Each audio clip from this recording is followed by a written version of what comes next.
call this meeting to order. It is 6:01 and declare that we have a board quorum present.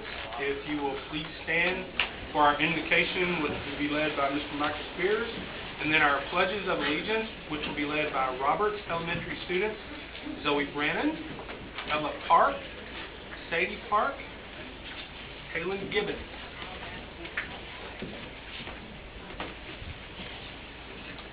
Spears. Would you please bow? Father, we thank you for today, and just thank you for the opportunity to gather here and just try to govern and just direct the school district. We pray for wisdom and discernment as we make these decisions and go down the agenda, Lord, to just guide our children into you. Father, we love you and thank you, and for all these things in your Son, Jesus' name. Amen. Please join us for the Pledge of Allegiance.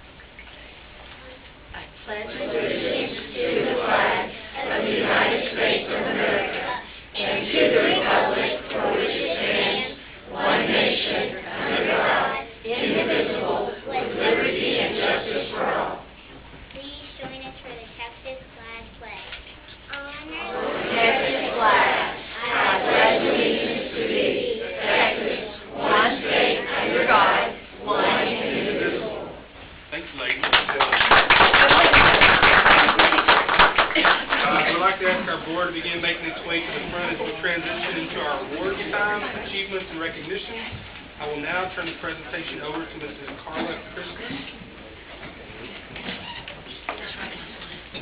Hang on, Miss Wright. 1, 2, 3, say rocket. Rocket.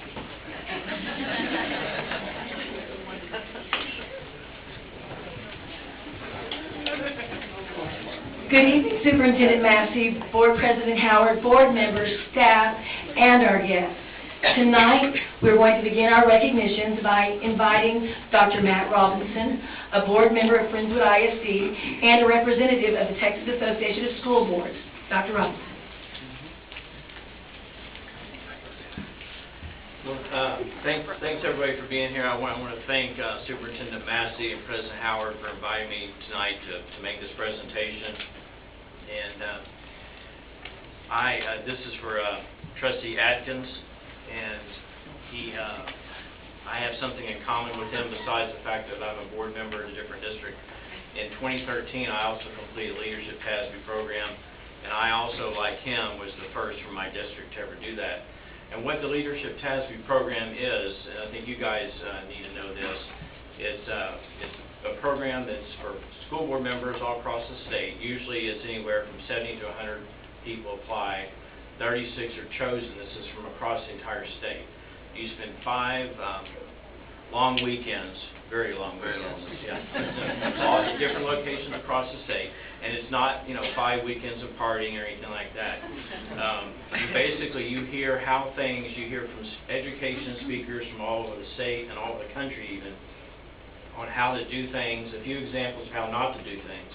But even more encouraging and better than that is you visit schools, districts and schools all around the state, and most of them are not, affluent suburban districts. They're places where you might not expect amazing things that are happening, but they are, and you get to see examples of it. So it's a great learning experience, and especially the last half, like I said, it's 5 long weekends through the year, and the last 3 are a lot of work because you divide into groups of 6, and through the whole year you do research when you're not meeting on a specific topic, on how a certain thing can be improved upon, or and so you're doing all this research, and when you meet, you're trying to compile an actual presentation that Trustee Atkins presented at the TASB convention.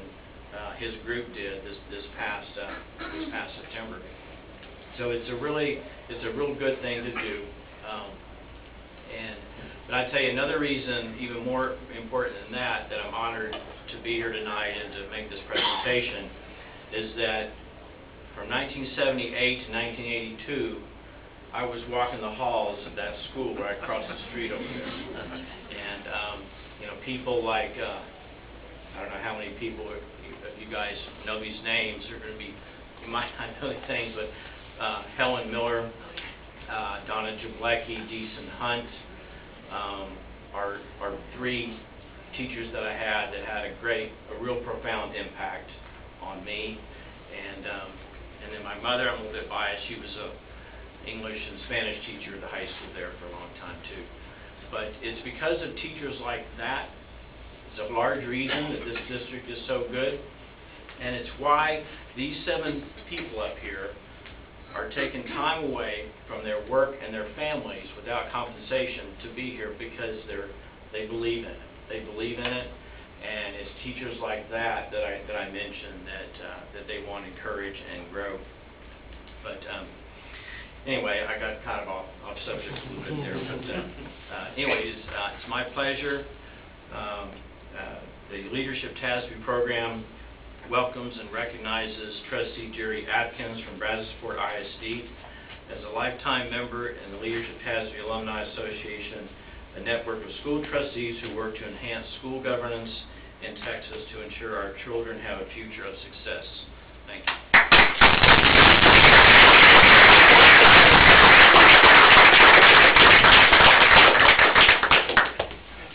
You know the drill. You can run the contract. Yeah, you gotta run the contract. You're supposed to run the contract. Shake everybody's hand. Okay. Yeah, you get in the middle. They know the drill. Ready, 1, 2, and 3. One more. 1, 2, and...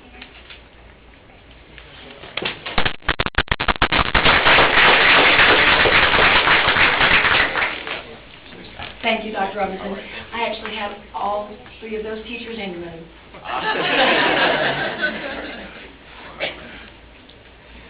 Brazosport ISD greatly values partnerships with our community members and always seeks to strengthen the avenues of open communication.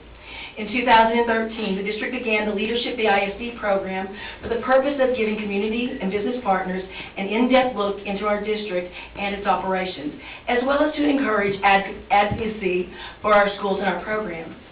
Each year, a new group of community leaders are selected. The group then meets 4 times throughout the year with sessions led by the superintendent's cabinet and their departments.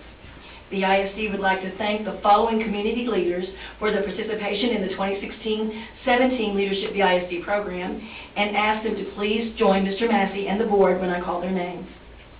Leslie Carter. Rev Copeland.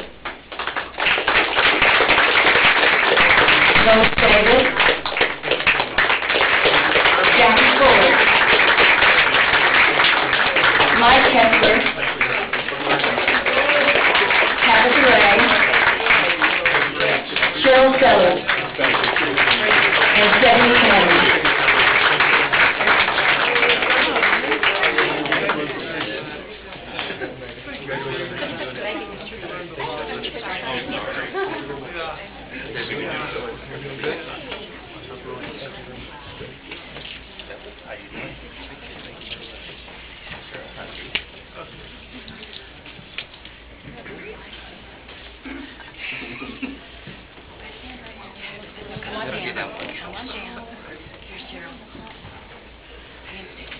Stephanie? Okay. Wow, Mike, you're in the middle. Oh, Mike and Mike. You'll come this way. Cheryl, if you don't mind. Come on. Okay. Stephanie, turn that way. There we go. Okay. Okay, could you gentlemen scooch this way on? And would you step down here and straight over the chairs? Okay. Okay, I think we've got it. Ready, 1, 2, and 3. One more. 1, 2, and 3. Thank you. Thank you, class of 2017. All right, our next award is the National Hispanic Merit Recognition. At this time, I would like to ask Brazoswood Jr. Jonathan Lopez to please join Mr. Massey.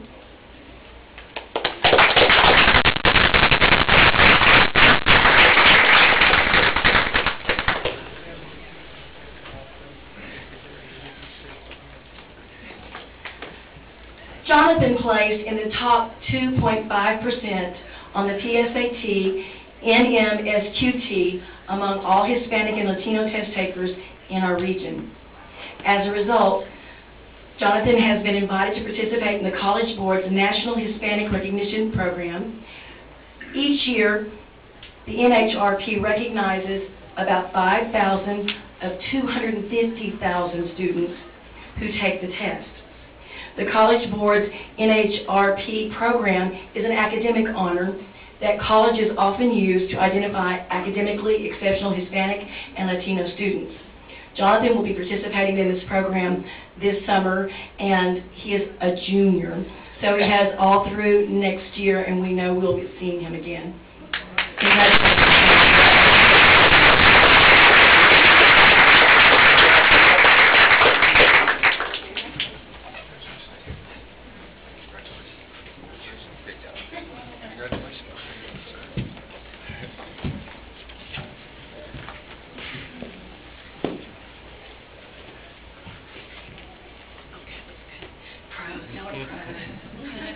Ready? 1, 2, and 3. One more. 1, 2,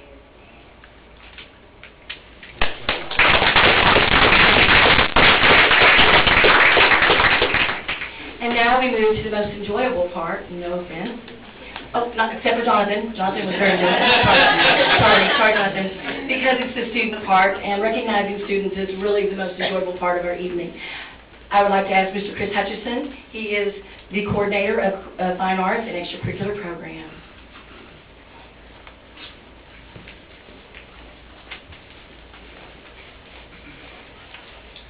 Since 1989, the Fédération Aéronautique Internationale has sponsored the International Aviation Art Contest to challenge young people to illustrate the importance of aviation through art.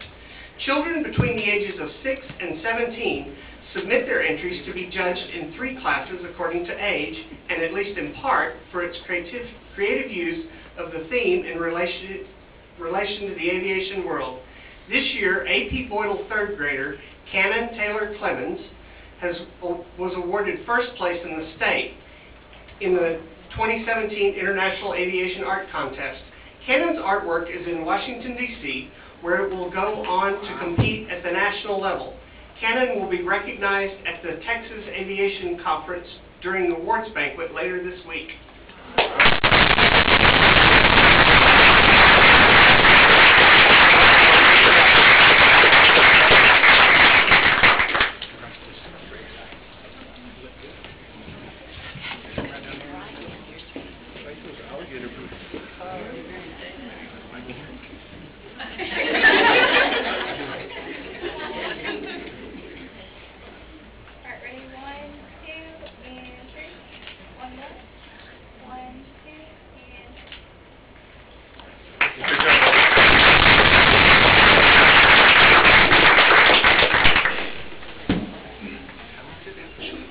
BISD high school art students earned many honors at the 2017 Houston Livestock Show and Rodeo Art Competition and at the Austin Livestock Show and Rodeo Art Competition. From Brazoswood High School, under the direction of Emily Middleton, is Camille Motsky.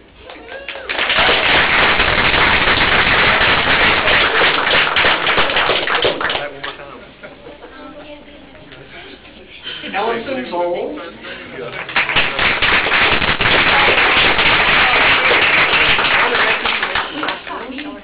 Mackenzie Patero.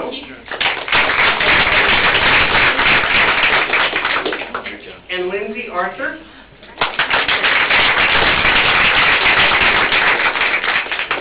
BISD's auction total was $56,000.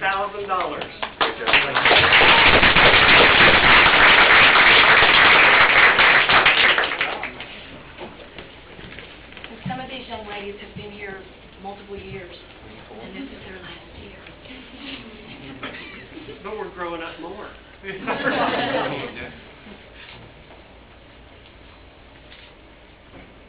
Alright, ready? 1, 2, and 3. One more. 1, 2, and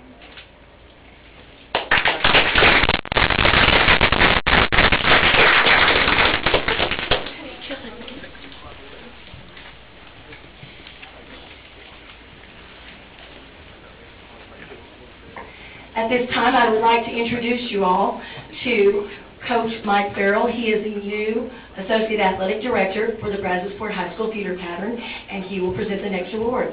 Coach Farrell.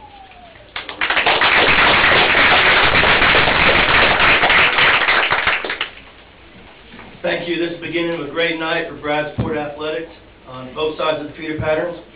We'll start with our boys basketball team at Brazosport High School. The boys basketball team had an outstanding year, earning the title of the 4A state runner-ups, setting the best record in high school history at 33-4. They were also the first team in school history to appear at the state tournament.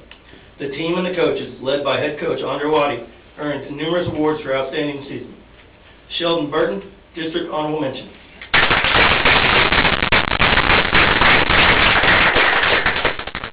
Chris Russell, District MVP, all regions. We got a few prepared. All regions, 4-team, 4A All-State Tournament team, all Southern Missouri County Most Valuable Player. Isaiah White, Daniel Ortiz, all district second team. Amir King,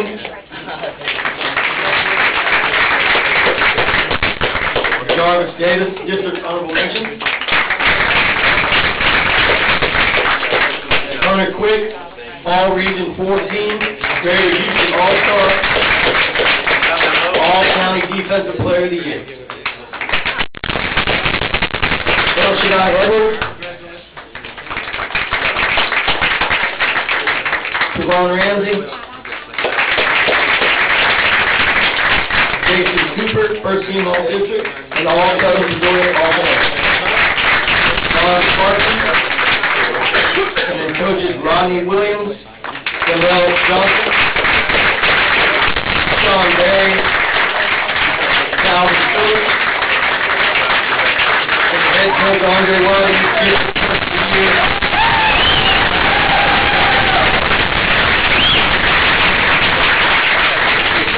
Coach Waddy was the District Coach of the Year, and FACT's All Southern Missouri County Coach of the Year. Our basketball team would like to take a moment to recognize all those who work behind the scenes to ensure their success. Although the players scored the goals and made the plays on the court, many people in the district work diligently on their behalf, including campus faculty and staff, both campus and district administrators, the transportation and business departments, and many others. Not to be omitted, at this time, the basketball team would like to make a special presentation to our school board. Each school board member will receive an honorary 2017 state runner-up medal.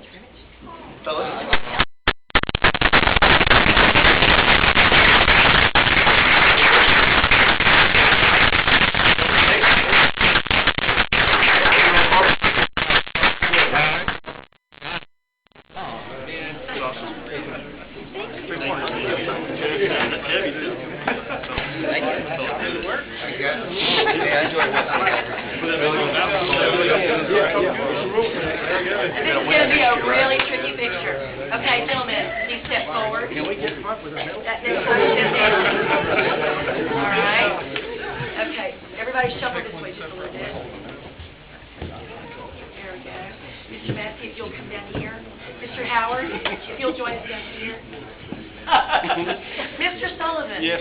Would you like to join us over here? Mr. Atkins and Mr. Sullivan, come on down. And Mr. Sullivan, if you want to come right in here. I think I'll be able to see you. Ms. Chase, you'll come right here.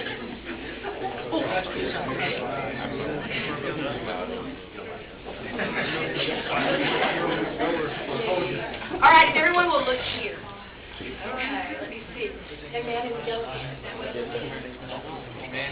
All right, guys, pause for just a minute so I got to make sure we see everybody. Coach Waddy, if you'll step that way just a little bit. Mr. Schwartner, if you'll come over that way. There you go. Mr. Rimmage. Okay, go. Okay. Don't switch places. There we go. Okay, Mr. Sullivan.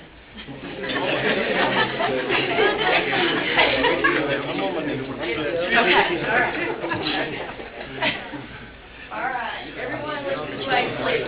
Gentlemen, everyone, pause, look here, and smile. 1, 2,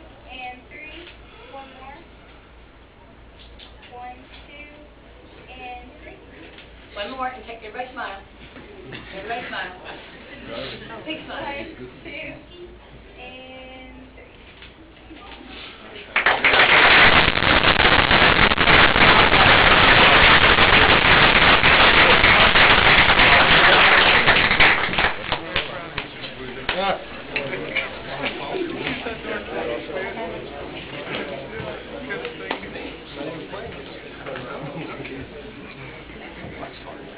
Bradsport High School powerlifting team, coached by Bradley Nelson, had a great 2017 season.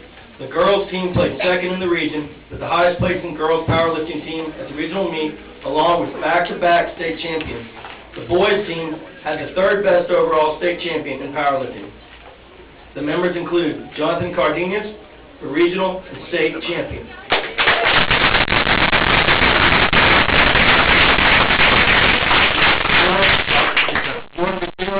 Regional champion and fifth at state.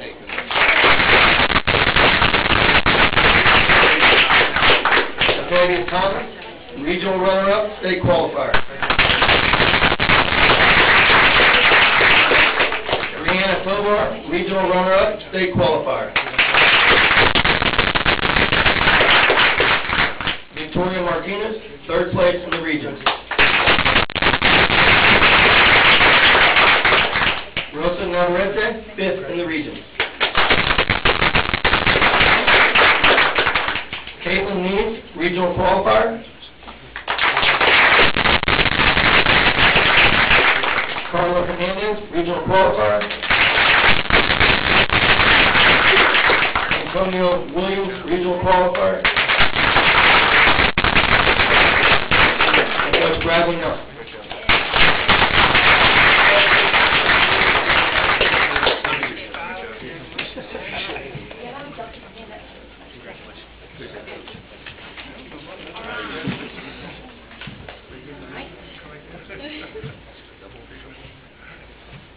Board, if you'll step in just a little bit. Ashley.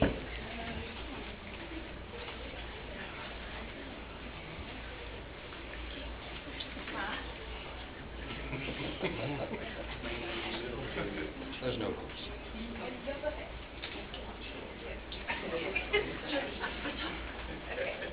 Alright, ready? 1, 2, and 3. One more. Yeah. 1, 2, and 3.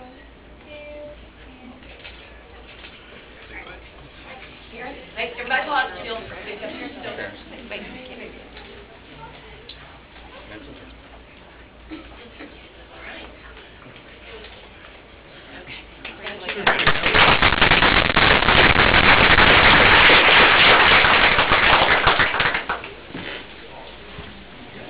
The Bradsport High School swim team, coached by Adam Collins, had 7 exported swimmers representing their school in our district at the regional meet this past February.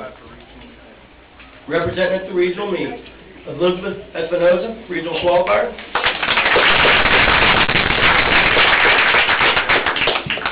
Abby Teller, regional qualifier.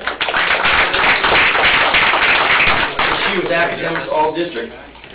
Gentry Westman, regional qualifier. Academics all district, and Coach Adam Collins.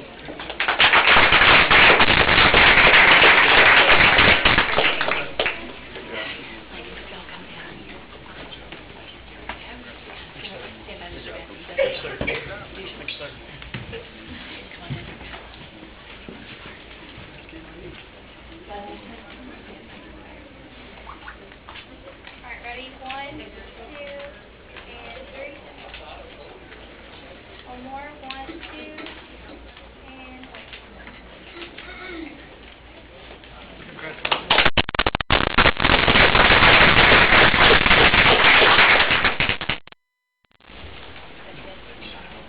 And now for our next award, Coach Dean DeGatley, Associate Athletic Director from the Brunswick Theater Pattern. Thank you. Good evening.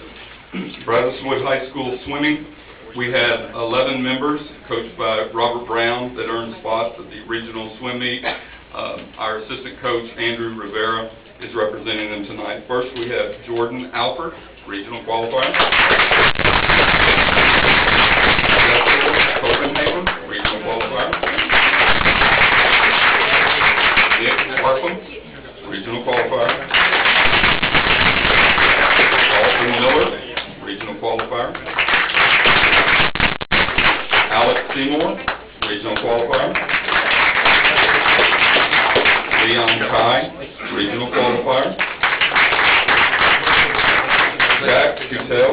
regional qualifier. Kane Johnson, regional qualifier. And Cameron Yates, regional qualifier. Along with Andrew Rivera, assistant swim coach. I'm going to ask y'all to come this way, and that's, here we go. Okay. Yeah, y'all need to do this. Must have been the pool with me. Okay. You will do this favor. Just the water stayed. Fine.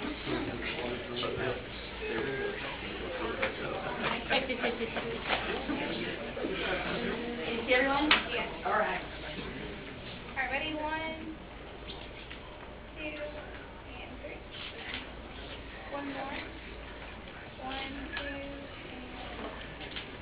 Okay, you might want to pause, go up here and take a picture.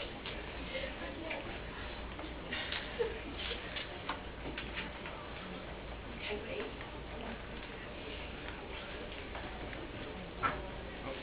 Okay, thank you.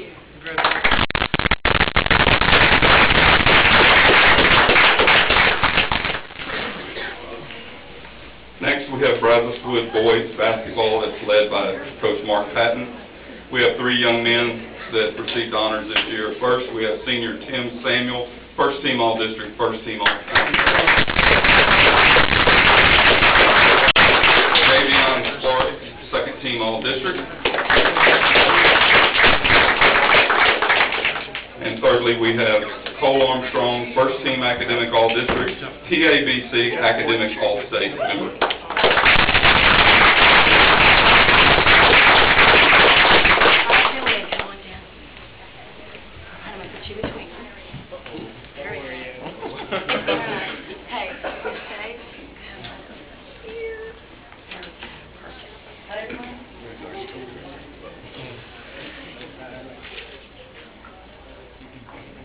Ready? 1, 2, and 3. One more. 1, 2, and 3. Good job, guys.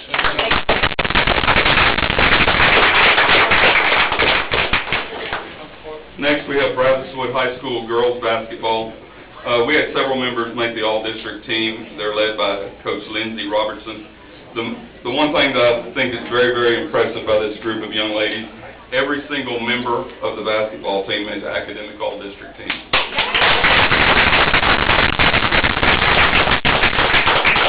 First, we have Frederick, first team all-district, first team all-county, academic all-district.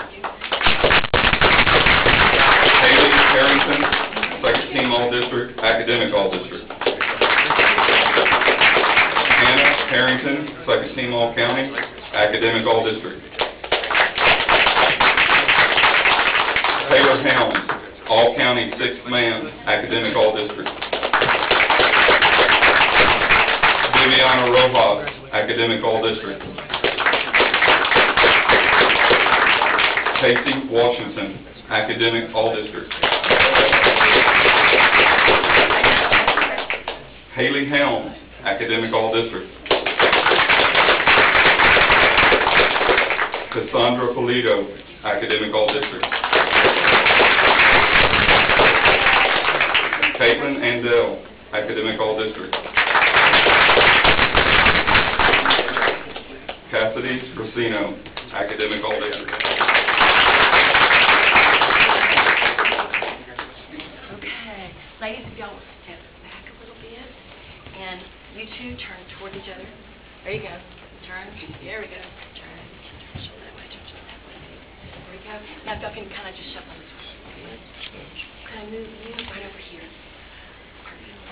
All right. All right. Move you around. Ready? 1, 2, and 3. One more. 1, 2, and 3. Wait for the parent.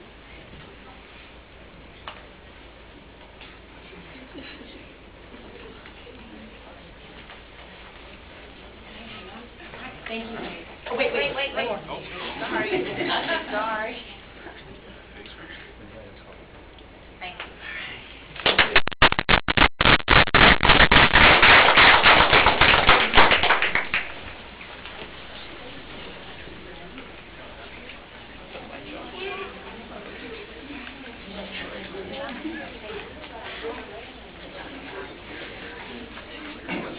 Next, we have Brazos High School powerlifting.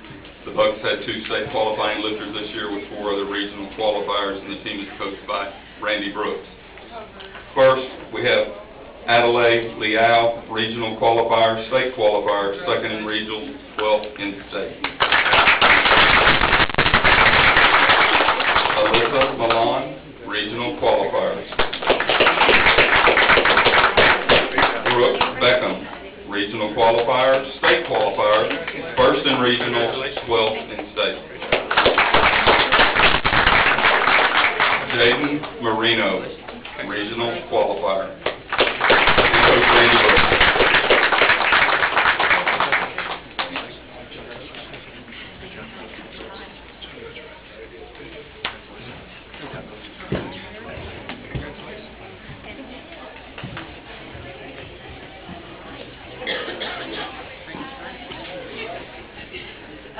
Ladies, put the hands on the hips. Are we doing it? Go ahead.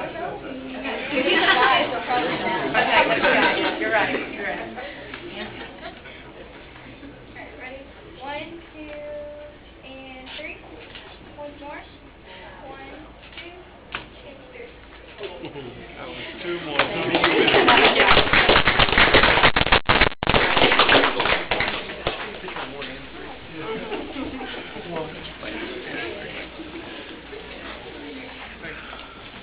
Alas, this is the last recognition of the evening, but we'll be back in May with a lot more great teachers, students, staff setting the standard across the state.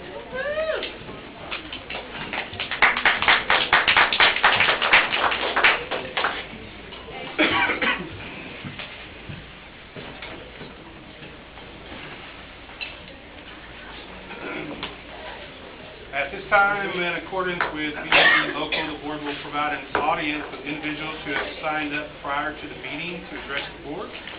We have 2 who have signed up. Mr. Atkins will serve as our timekeeper. And for those with questions to speak, please note that comments are limited to a maximum of 5 minutes per speaker, with a maximum of 30 minutes total allotted for public comment. Delegations of more than 5 persons shall appoint a representative to present their views before the board. The board will not entertain negative comments on individual personnel or students in public session. Patrons are encouraged to use appropriate campus and administration channels before bringing concerns to the attention of the board. And board members are not allowed to deliberate, discuss, or make decisions regarding any subject not included on the agenda posted. Tonight, we have 2, and our first will be Ms. Candace. Ms. Candace, help me with the last name. Kukla? Yes. Ms. Candace Kukla, will you come to the podium, please? Good evening. I'm coming to you today for a personal matter. My son is in 4th grade at Polk Elementary. He is exceeding excellence in both his 4th grade class, his search team, and his STAR test. In effort to provide him with proper and challenging education, he is in the process of taking steps to excel at 1 grade level by exam. According to the BISD handbook for examination by acceleration, on pages 2, 6, and 9, it says that the student needs to score in the 80th percentile. We have taken the first 2 tests, which is social studies and language arts, and I've received a percent, but I've not received a percentile. I have gone to the admin, the person at the admin level, and she just tells me 80%, but that's not according to the BISD handbook, where it says 80th percentile. Those are different things. And also to the Texas Code of Education also says 80th percentile. I've reached out to the people who write the test, the University of Texas at Austin, University of Texas High School. That's who I believe writes the exam. That's who we got our results from, to see what the percentile is. I'm waiting to hear from them, but I'm just coming to the board today to get help with this matter, because I don't think that what I've gotten from the admin is correct, saying 80% when the paper is 80 percentile.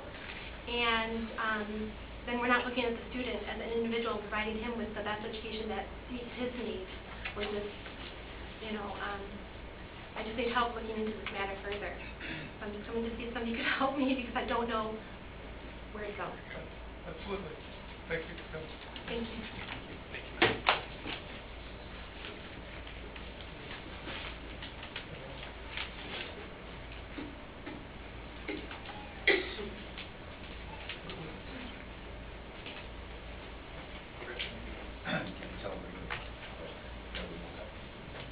Absolutely. Yes, ma'am. Absolutely, we'll help you. Yes. Okay, that's what I thought you said. Sorry. I'm like, okay, good. That's all I wanted someone to contact me to help me with it. Absolutely. Our second speaker to address the board is Ms. Margaret Parker Lee. Actually, my daughter's going to be the one speaking. For her daughter. Yeah. As Riella Sealer. All right. Hello.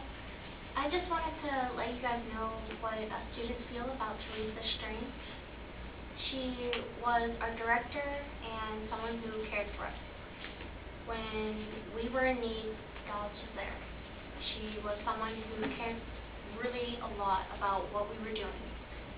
And we feel really hurt that we didn't get to say goodbye or get to see her. You guys kind of just ripped our parent away. And when we were told this, that she was fired, we all broke down. We were ready to go and fight for her. And as you saw, many people came to the discussion about this. Now, we know we can't get her back, but we at least want you to know how this affected us. And we don't know if there's going to be an orchestra next year because there's so many kids playing. We love the music, but we also loved our director. And it hurt us because right now we're going through really a lot of difficult times. There's no one able to understand how we were taught. And when you guys had this guy come in, Mr. Tidwell, yes, he's a great teacher and stuff, but we're not learning how we are used to. We're not getting to play how we like to. And the music that we're playing, we're not enjoying. We can't play the music. I already know my group can't. I am first chair of the junior varsity orchestra. And I already know my group, and I know we cannot get these songs. Now, I don't know if my group is going to show up for concert. I already know the varsity has plans for theirs. I want you guys to understand that this has greatly impacted the Brazosport High School Orchestra and FIS. There may not be another orchestra. Thank you. I'd like to add. What she's leaving out is that no one is allowing these children to have a voice. They have taken away their right to speak. They're not being counseled. They're not being explained to what has happened. These children are hurting. Just as if a parent had gotten into a car accident, you would take the time to explain that it's not their fault, that things move on in life. No one at that school has done that to them. No one has given them a right to have that voice, to say it's okay to hurt. It's okay to be mad. And that, yes, this lady, who to y'all is just another teacher, but to these students is like a parent. To us, parents, is like a parent. She has taken time and effort into each and every single one of these students. To watch my daughter break down and cry hurts so bad. And frankly, that school should be ashamed because they're taught, these students, to have a voice, to be okay with their feelings. And yet they're telling them that it doesn't matter, that a teacher should be able to come and go as they please. School board gets to decide and not take a moment to say, I'm sorry that this is happening to you.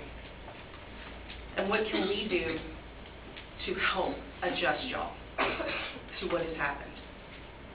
You're so caught up in numbers and figures and making sure that you're looking good, but you forget about those kids that are hurting. Every single one of those students I've talked to, and they all feel the same, they're hurting. They feel that this new teacher isn't listening to them, not compromising, that they try to talk to the school and nobody wants to listen. They don't have time. We'll catch you next time. And I've gotten that response from that school too. I'll call you back. No student should ever be told that their voice or their feelings is not important. I didn't raise my daughter to believe in that. And I know that she's going to grow up to be one heck of a woman, because she's going to take into consideration everyone, including children's feelings. And I hope y'all do too. I hope that y'all can put together an assembly and let these students be able to speak. Have some kind of counseling set up for them, that they are able to say how they feel. Because one day, she's going to be the one that's sitting in your spot. How would you want her to think of others? One day, she's going to have children of her own. And I hope that she stands up and allows her child to have a voice too. Thank you. Thank you, Ms. Lee.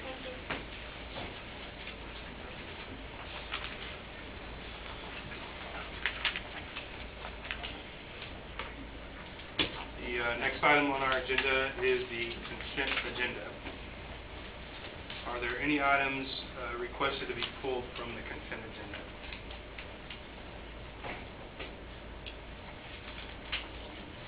Move for approval of consent agenda. It's been moved to approve the consent agenda as it stands. Do I have a second? Second. All in favor signify by saying aye. Aye. All opposed by nay. Consent agenda passes unanimously. Thank you. The next item on our agenda is our action item list. Action item A is to consider the approval of the 2017-18 compensation plan.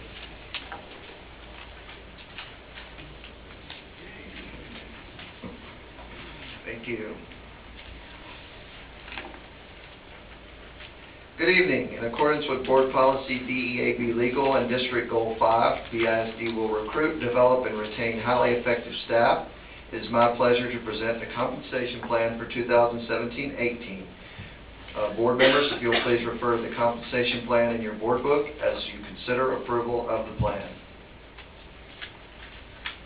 The Texas Association of School Boards, Amy Campbell, came last month and presented a summary information about the existing compensation plan, which offered 4 models to consider. Model 3, which outlines teacher pay to increase at 3.3% of market value, and all other employees to receive a 3% of market value increase, has been identified as a favorable option for 2017-18. Stipends for critical areas will continue for next year, being at or above market in all areas. Before continuing on the 2017-18 plan, I must remind everyone of the major adjustments that took place last year. In 2016, our board approved a 3% plus major adjustments for experienced teachers, as well as increasing stipends in critical areas. These adjustments and stipends cost equivalent to what would be a 4% increase. And this effort brought BISD to at or above market throughout the pay structure. Teacher increases for base salary range from $1,650 to over $3,800. The change was monumental for BISD and spoke volumes about the board and superintendent's value on high-quality teachers. As you can see in this chart, BISD is above market throughout the pay structure in every area of the pay scale. And this is all based on a Region 4 area, which is one of the most competitive markets. In addition to increases in base salaries, we also added or maintained stipends in many areas. Pages 17 through 24 in the compensation plan, yes, 7 pages, outline all of BISD's stipends and incentives. These stipends go up to $10,000. At Lanier Middle School, we added distinguished and accomplished teacher stipends. At high school and intermediate level, we added stipends for math and science up to $3,000. We paid $4,000 to bilingual teachers and $1,500 and $2,000 for special ed teachers. We revised department chair stipends, added health science stipend at $3,000, revised fine arts, athletics, and clubs to the 75th percentile of the 6A market. And we even pay for attendance, up to $600 a year. And if that's not enough, we set the standard by paying a benchmark for teachers who have completed years 10, 15, 20, 25, etc. Now back to this year. We're continuing to stay aggressive in ensuring that our students have the best teachers, and by recommending a 3.3 or $1,850 increase for teachers. This increase would bring BISD's starting salary to an impressive $53,000 and maintain our market competitiveness throughout the teacher pay scale. The cost to the district is approximately $1.63 million. All other positions, administrative, clerical, and auxiliary, would receive a 3% of market value increase. The cost would be approximately $921,000. In summary, the administration has determined to ensure quality recruitment and retention, an increase of teacher pay at 3.3%, and all other positions at 3% is recommended. The total cost is approximately $2.7 million. The administration recommends that the Board of Trustees approve the compensation plan as presented, and I'd be happy to answer any questions at this time. Do you have any questions? That's a lot of money. It's a lot of good people. Who deserve it? I'm not arguing that. I feel like this is a sustainable compensation plan. Yes, I do. Dan? He's a business guy. What do you think he's doing? Don't ask him about sustainability. Now, based on the current funding model, which we have House Bill 21, we've used that one for our modeling moving forward. The Senate did come out with one today. There are no models yet on that one. So that's to be determined. But based on our current information, and the information we'll present a little bit later, with this compensation plan, we would have on paper a deficit budget of about $1 million, but with contingencies, hopefully not needing to use those, we'd have about a $2 million surplus. So it gives us a little room next year. And then the subsequent year is when values are anticipated to grow by about 35%. And so that does give us a little bit of cushion during that time frame, that if things don't work out exactly as planned from the state level, we would have funds available potentially to offset. But again, the state is in session, and anything is up in the air, I guess, at this point. But all the information so far has been favorable for us.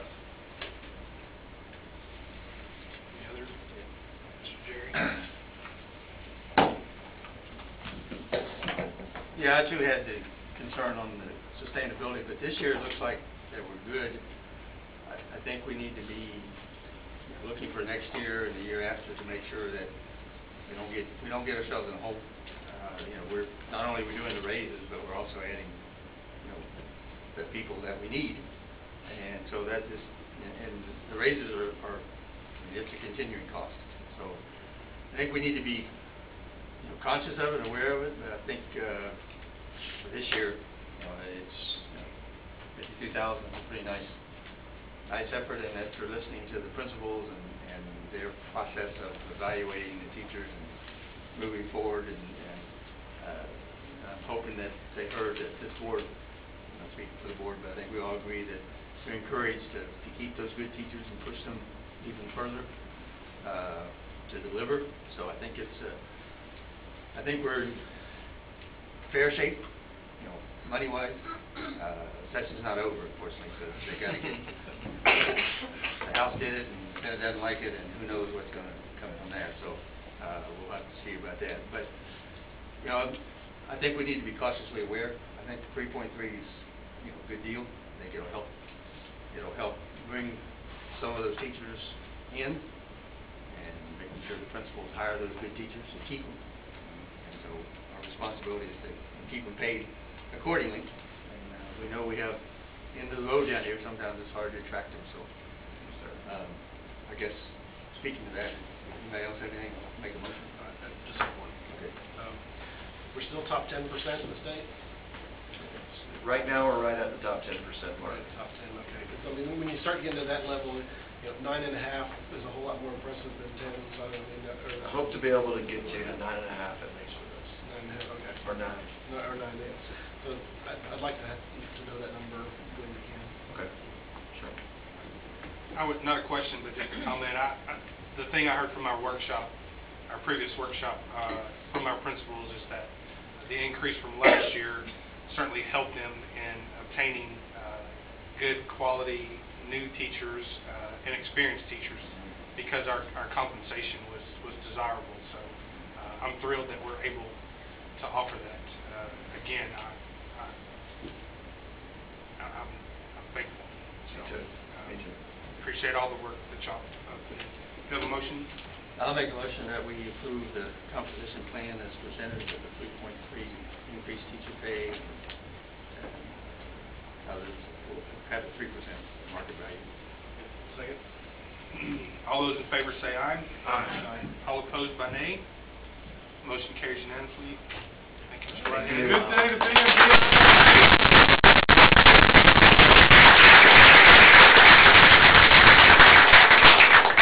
Our next item. Yeah. 13.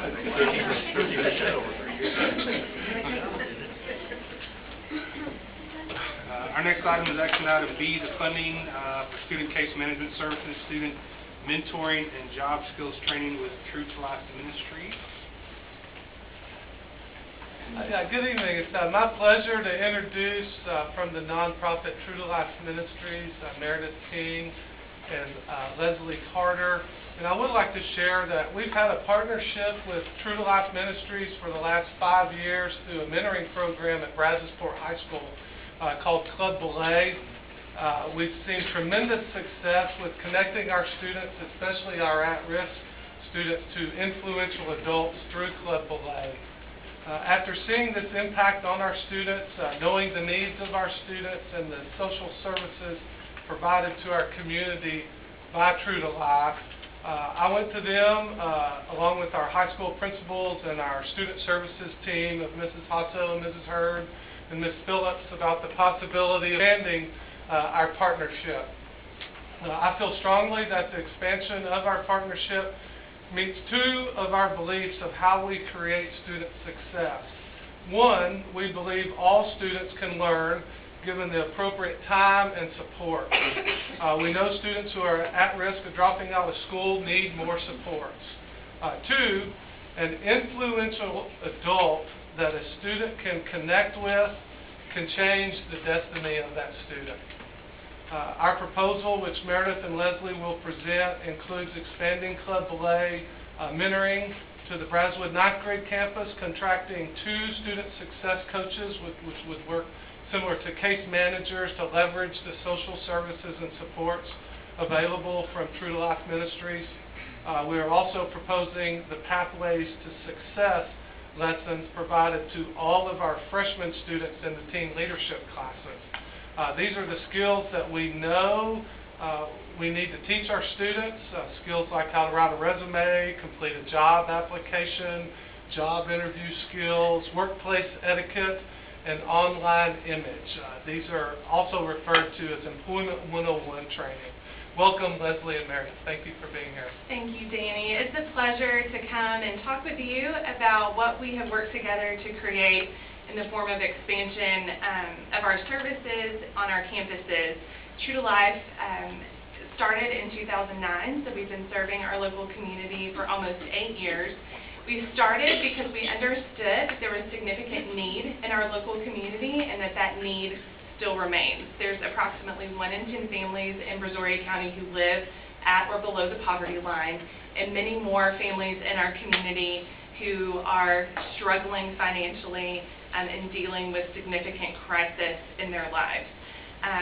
Our perspective is that it is a long and sometimes difficult process for families and individuals to climb out of the pit of poverty, so our services are designed to jump in that pit with those individuals and those families to try to take a ladder with us to help them climb out. Our areas of services take place kind of in 4 focus areas. Our employment and education services, which help people find their next job and learn life skills, and I'll come back to that here in just a moment when we talk about pathways to success. Our mentoring and case management work helps people access the community resources, social services, and other helps that they need to move forward, to make a plan, identify pathways to overcome the barriers that they're experiencing, and to connect those individuals with mentors who will help them be successful in the long run. We have a 5-year track record of implementing student services, which we'll talk more about here tonight, and then True to Life facilitates a job training program for young adults, young men and women who need a job, but who need much more than a job. They're employed by True to Life. They have intensive intervention and learning opportunities to help them move forward. Last year, to give you an idea, True to Life had the opportunity to impact more than 1,300 lives in our community. And for the last 5 years, as Danny mentioned, as Superintendent Massey mentioned, we have worked on the campus of Brazosport High School facilitating a mentoring program that we call Club Belay.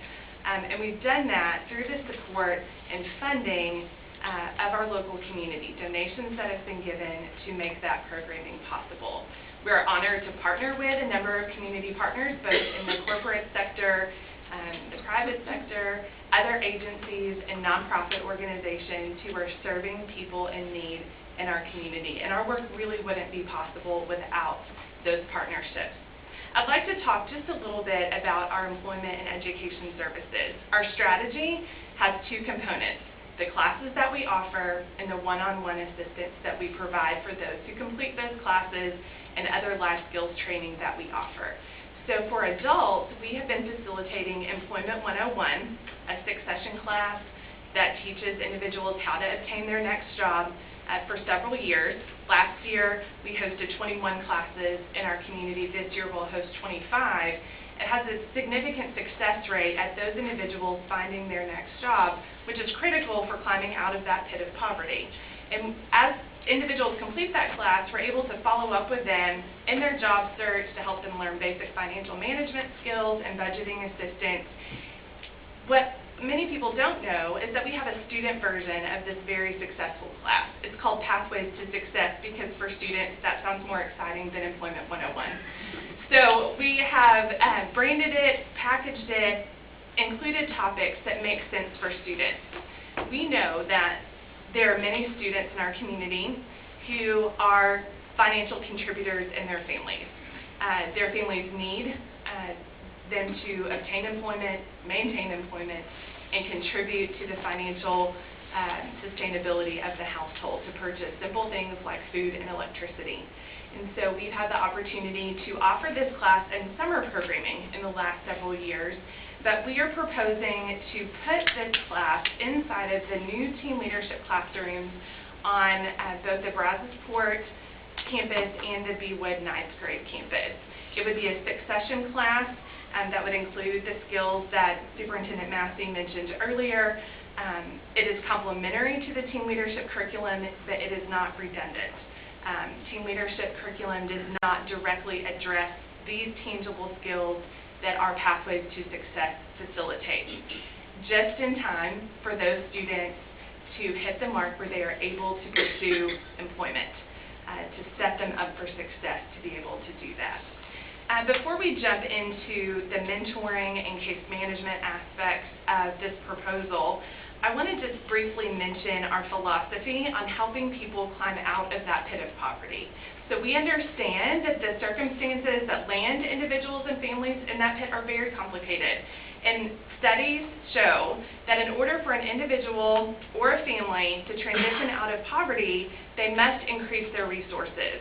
Often we assume that resource is limited to finances, but that's actually just one resource that individuals and families need. They need a variety of resources, including emotional resources, mental ability, physical health, support systems, relationships and role models. The degree to which those resources are present is the degree to which those individuals can transition out of poverty, or the degree to which they're lacking is the degree to which they are experiencing poverty. So it's not just a money problem, it goes much deeper than that. We know that the reality for our students is that over 50% of BISD students are considered at risk, that there's a significant homeless population among our students. And looking at Freeport specifically, which represents a good portion of the students that we've been working with for the last 5 years, approximately 50% of the households in Freeport are single-parent households. So what does that mean? It means that the deck is stacked really high against a lot of our students, not only for them to be able to reach graduation, but to be able to transition beyond graduation into post-secondary education and gainful employment. So our approach with addressing these needs in our community is to address these risk factors head-on, to help equip our students and the adults in our community with the resources and skills that they need to excel in the classroom and beyond. Research also tells us that intervention efforts are minimally effective, meaning they cost a lot of time and dollars, but they don't work very well unless they are connected to a relationship of significance, meaningful relationships. Research also tells us that there are 3 things that work really well when helping overcome these risk factors and helping individuals transition out of poverty. The True to Life's approach when working with adults and students includes those 3 things: community, mentoring, and long-term proactive case management. For our students, these 3 objectives are accomplished through belay and through our student success coaches. We know that students with mentors are more academically engaged, they have better attendance, higher test scores, they're more likely to stay in school, and they are less likely to have externalizing challenges like bullying and internalizing programs like severe depression, which leads to external problems such as self-harm. So let's talk about belay just for a moment, because we are proposing to expand this service to be with nights. Belay, we call it a club because students are interested in clubs. But the club meeting that happens on a weekly basis is just the very tip of the iceberg. Our staff and the mentors who participate in this program spend significant hours on campus every week and off campus with the students who are participating in this program. Belay is able to facilitate healthy community, connect our students with very successful, healthy adult relationships, and to teach them practical life and emotional skills that they need in order to prepare for graduation. We're also able to support our counselors in echoing the importance of post-secondary education and helping our students pursue those opportunities. The club meets weekly, but there's a lot more than that. Off-site activities, field trips, mentor meetings, and also a tremendous amount of school collaboration to promote academic success. What we have seen as far as outcomes with our students is, well, first of all, about 200 students have participated in Belay for the last 5 years, 200 students per year. We know that the average attendance rate for the general student population at Brazos Court is about 92%. The average attendance rate for our Belay students is 98%. So our Belay students are at school more often. We have not seen a single student drop out in the last 2 years. If you take a look back 3 years, we had 1 student drop out. It was a collaborative decision for a young man who was the age of a senior with freshman credit. He was waiting till his 18th birthday to drop out of school. And so we were able to work with the administrators, the counselors, and our district administration to help get a plan for him to leave school, obtain a GED, enter True to Life's job training program. That young man saved enough money to purchase his first vehicle with cash through the job that he obtained, and he successfully obtained his GED. We are really focused on helping our students reach graduation because we know how important that is. Our student success coaches that we're proposing to place on each campus have a very proactive case management approach. They serve kind of as resource brokers to connect students and their families with resources that exist in our community to help them set goals, provide accountability and encouragement to move forward, and to help advocate for our students who may not have an advocate and a parent. Our proposal includes placing a student success coach on each campus to identify students who need intervention and long-term help to move forward, to not only respond to crisis, but to help them make sure that they're working on their academic goals by providing frequent follow-up and continuing to collaborate with school district personnel. I do have Leslie Carter with me here tonight. She is True to Life's Director of Operations, and then in the audience is Carrie Latimer, Stephen Searles, both of whom are on the True to Life Ministries leadership team who lead and direct these programs that we've discussed, and Mark Monacle on behalf of True to Life's Board of Directors. So at this time, I open it up to questions, or I pass it back to... Yeah, go to the next slide. The funding... Thank you. The funding request is for the Pathways to Success for all freshmen in BISD would be $15,600, and the Club Ballet and the two student success coaches, one at Brazos Wood 9 and one at Brazos Fort High School, is $171,400. So the administration recommends that the board approve the funding and related bid for student success pathways for all 9th grade students, Club Ballet, and two student success coaches with True to Life Ministry. So I'd be happy to answer any questions at this time. Can I say that? I'd just like to say I personally witnessed the last 5 years being an anchor dad, with Mark and Stephen and Mason, the success of this program at Brazos Fort High School. And I would recommend 100% without a doubt that we support this. Especially, not taking anything away from Brazos Wood, but especially at Brazos Fort. I personally met with children, spoke with children that were going to drop out of not only school, but sports, or sports and not school because of this program. And the support that they get from the program and the people who mentor and work with these children. So, with that said, please support it. Any other questions?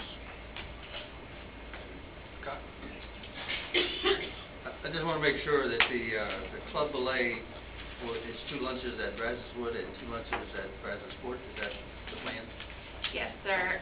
Our commitment is to have meetings that are accessible to all students within reason and the best of our ability. Right now, lunchtime is the best time to do that.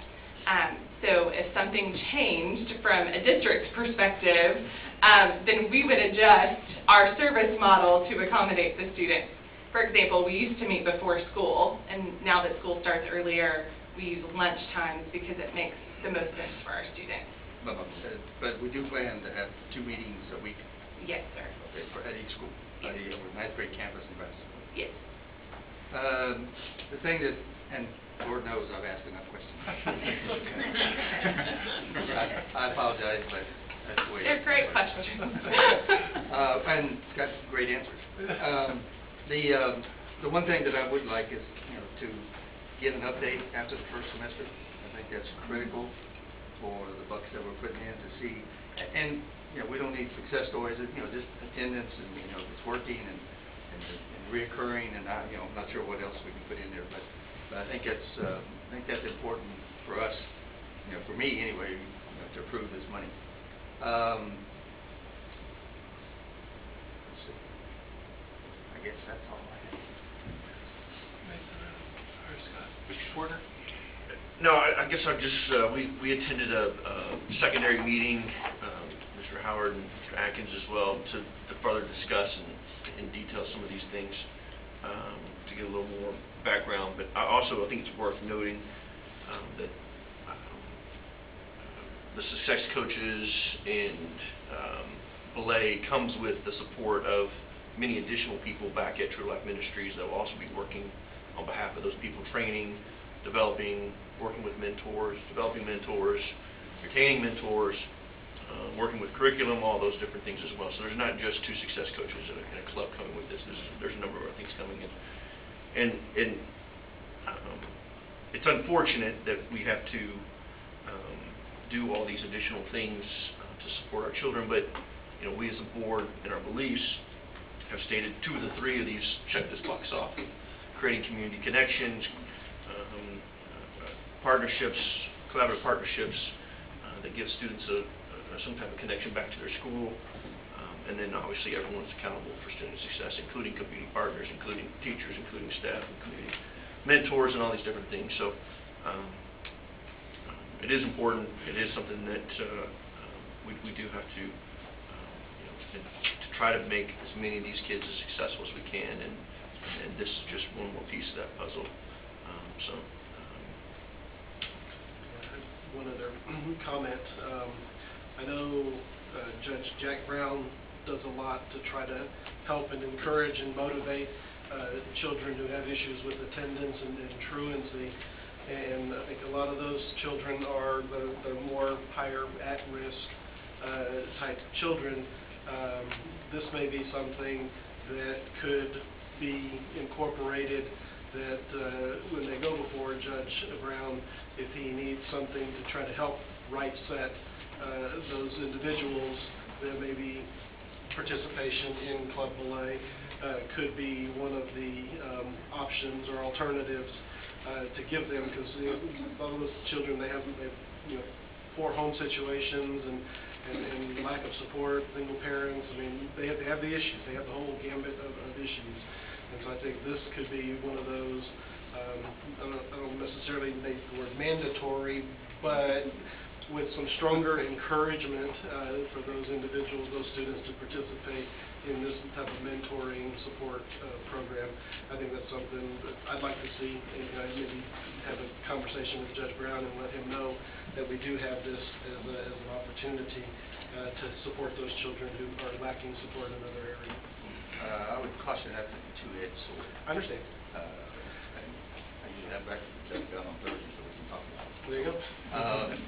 But yeah, we want to be careful. I said encourage. Yeah. Of course, it takes so long to just report down that situation. So, Mr. Spears? 2 questions. I remember when we read it last time, it was a phase 2-year approach, 2-year approach. When we read it this time, it appears as a 1-year. Are we just talking 1 year now? Because last year, the first year was 9th grade campus, Right. the second year was main campus. Right. And now we're just talking 9th grade, so we're just talking We're just 1 year? talking 1 year this year, yeah, and hopefully we can come back and show how successful it was and have a plan for next year too. And did we figure out, because we talked last time too about some form of metrics, did we talk about that so we can validate the spending?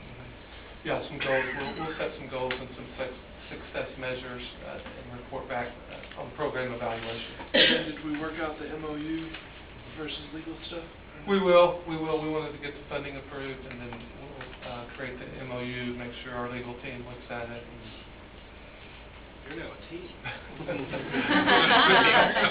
give them a lot of work. We have a lovely team. Do we have any more questions or comments before we address the administration's proposal? All right. I make a motion that we approve the recommendation of the administration for student success pathways and mentoring clubs and 2 success coaches at Brazoswood and Brazosport as presented, and also, and also to have the MOUs come back before us to so we can review them, so we have a total understanding of our commitment. After legal review, correct? I'll second that. It's been moved by Jerry and seconded by Ms. Schwartner. All those in favor signify by saying aye. Aye. All opposed by nay. Carries unanimously. Thank you. Thank you.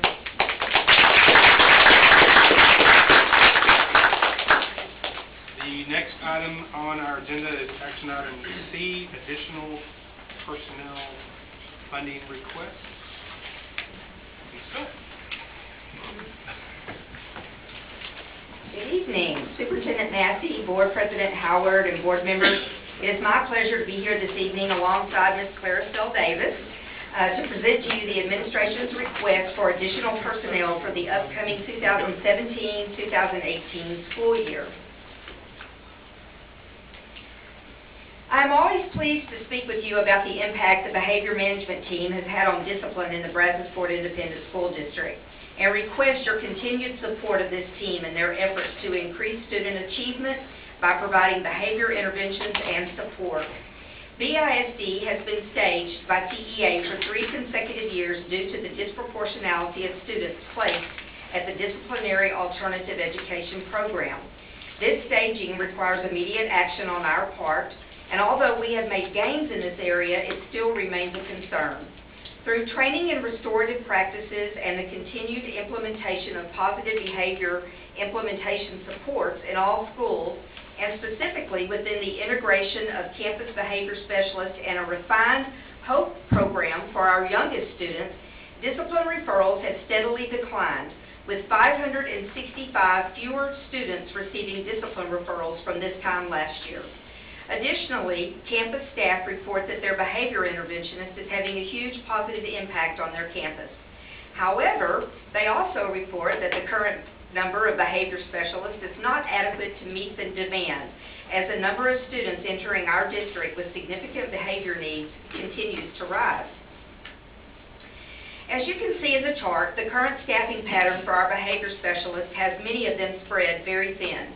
The current ratio of 1 behavior specialist to 3, 4, or 5 campuses makes it very difficult for many of our higher needs campuses to maintain consistent support. The 3 additional behavior specialists we are requesting tonight will lower the ratio so that none of the specialists will have more than 3 campuses to support.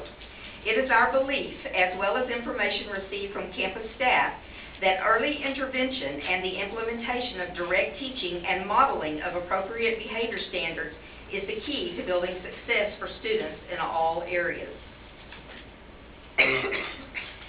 After many discussions with both high school principals regarding current administrative and counseling staffing patterns, as well as data reports concerning academic and behavior needs of students, it is the recommendation of Mrs. Gonzalez and the Administrative Services Department that there is a need for 1 additional assistant principal at Brazos Fort High School. With the counselor-to-student ratio being 1 to 323, the number of counselors is adequate to meet the needs of the students. However, the number of at-risk students continues to rise, and many of these students require timely intervention and support, often requiring as much as 2 to 3 hours of the AP's time just to deal with 1 or 2 students. Working with students with critical behavior deficits takes a great deal of time, and much of this time could be used by the APs to assist with the instructional needs of the students and teachers. By adding 1 additional assistant principal, each grade level will have their own AP, thus enabling the assistant principal to work alongside the behavior specialist and other members of the behavior team to provide intentional supports for students, as well as focus on instructional leadership. As I mentioned on the previous slide, there were many discussions with the high school principals regarding their needs for additional support. Mrs. Pintavalli, along with Mrs. Hasso and the Administrative Services Department, feel that Brazoswood is lacking in the number of school counselors needed to provide the first-rate customer service and attention to students that BISD considers imperative. The American School Counselor Association recommends a counselor-to-student ratio of 1 to 250. Currently on the main campus at Brazoswood, the ratio is 1 to 433. With the onset of House Bill 5 came a much higher demand on the counselor's time, particularly in the area of tracking and monitoring graduation plans. Additionally, the communication plan and time needed to thoroughly explain the various plans and endorsements has increased dramatically.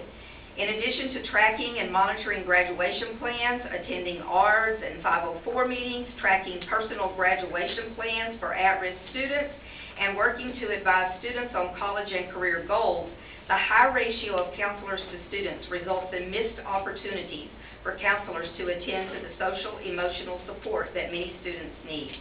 Reducing the ratios at the main campus will allow for more personal attention for students and parents when working with students, whether it be for academic or social reasons or any other concern that may arise. The 2 additional counselors for main campus would lower the counselor to student ratio to approximately 1 to 300.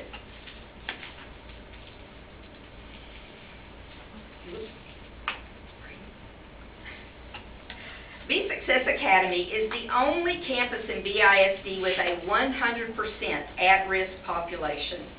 Although the enrollment is around 206, every one of those 206 students require individualized attention on everything from grades and attendance to behavior, job skills, and training. Currently, there is 1 principal and 1 counselor assigned to this campus. And throughout the school year, they have done a fantastic job of making a difference in a lot of kids' lives. Both Mrs. Engelking, the counselor, and Mr. Hawkins are overjoyed at the success of their program and the impact it is having on students. But they are also exhausted. They are open for business 4 days and nights a week, from 8 in the morning to 9 at night. The amount of tracking and data input for an alternative school such as BSA is overwhelming, and the testing and monitoring of special programs is also a huge task. After speaking with Mr. Hawkins and Mrs. Engelking, it is our recommendation to add 1 assistant principal / testing coordinator to assist with the many duties of both the counselor and the principal. This additional do-it-all person will be able to help provide the time and attention that these students so desperately need, as well as assist Mr. Hawkins and Mrs. Engelking as they look to the future and continue to grow their program. This year, we received a grant which enabled BISD to add a new member to our police department, our first canine detection dog. The addition of Mickey provides us with a wonderful opportunity to not only do more to keep our schools, staff, and students safe, but also we will be able to provide canine detection support at the middle and intermediate schools and educational programming to our elementary campuses. However, with the addition of Mickey comes the need for a handler. Officer Rudy Flores, currently assigned to Brazosport High School, has been assigned as the canine handler. As Mickey's handler, Officer Flores will not be assigned to a campus, as this position is intended to be mobile and not capable of providing full-time support to a campus. As such, we will need to replace Officer Flores with another officer so that our current campuses continue with the necessary full-time support. Additionally, we will no longer utilize contract services for canine detection, which saves the district approximately $3,000 to $5,000 a year.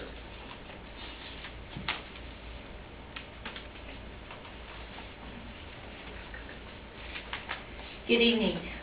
We have identified a need for additional support for our secondary academic programming. The responsibilities would include advanced academics, grading, innovative courses, STEM-focused curriculum, educational planning guide, dual credit, grade point averages, class rank, computer sciences, pathways, endorsements, and supervision of secondary principals. The federal programs position would be repurposed for the Executive Director of Secondary Academics.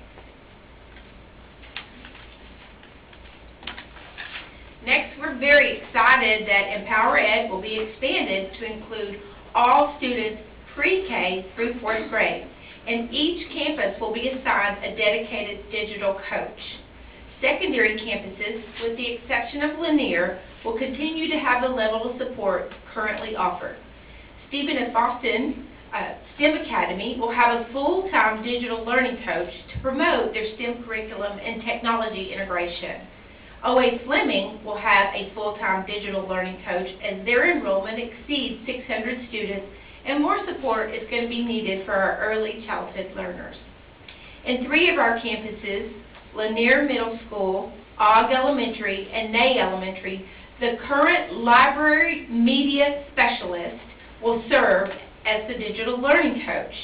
To support this dual role, paraprofessionals will be hired to assist with the day-to-day library functions and library circulations.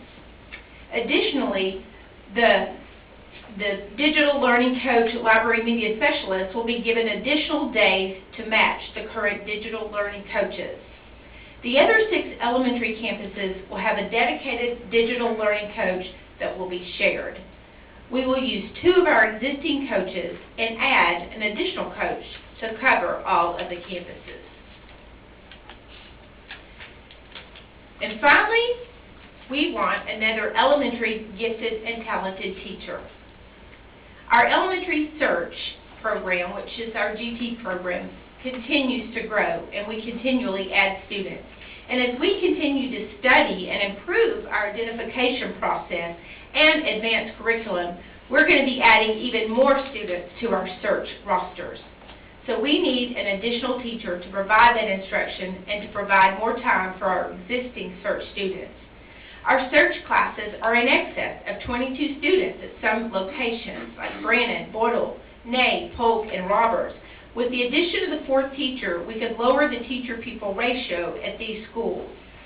4 teachers would allow them to serve less campuses, which would reduce their travel time to provide more instructional time for students to be served.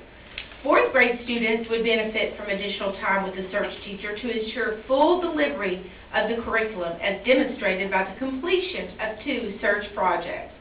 Presently, 4th graders receive 90 minutes per week. With the additional teacher, we can provide the 4th grade search students with 120 minutes per week. We feel that this would not only launch their secondary advanced academic readiness, but would support campuses in meeting the Index 4 measure for post-secondary readiness. In other words, we want our identified GT students to show more academic growth. So, it is the recommendation of administration that the Board of Trustees approve the additional personnel funding request as we have presented. All right, there are a lot of pieces to this puzzle. Does anyone have any questions before we move on to the motion from the recommendation from the administration? I got a question. Mr. Spears? So, towards the very beginning, one of the first things we talked about was the, Speak up. I know. I used to get in trouble because I talk too loud, so I had to force myself to talk quiet, and now I get told to speak up, and I get in trouble in class. Anyway, so one of the first things we talked about was the decrease in office referrals, but then we were talking about more severe behavior. So am I assuming then that the minor office referrals are going away, but the severity of the office referrals we are getting is increasing? That's a pretty good assumption. The needs of the students, particularly the younger students, is what we're seeing. The behavior interventionists, when they're spread between like 3 or 4 campuses, if there's a crisis at one and they're at another, then there's no one there. So we're trying to really make sure that we have that critical support in those early grades, because we are seeing an impact, I mean, obviously from the referrals. But it's the minor stuff that they can come in and counsel the students with. But it's the younger ones with the severe needs that are taking a lot of time and attention. And have we seen a good response with the interventionists on the more severe cases? Or is it predominantly more effective with the minor stuff? Well, I think, in my opinion, we're seeing a lot of great things happening in both areas. The thing about the more severe needs is that they can tie a great deal of time, which makes it hard for the interventionist to go and maybe do small groups and do some of those things. And of course the most severe students, but it helps us with that RTI process of being able to put those kids in those Tier 3 interventions before we want to pursue any type of additional testing. But we work well with special education when they have a student.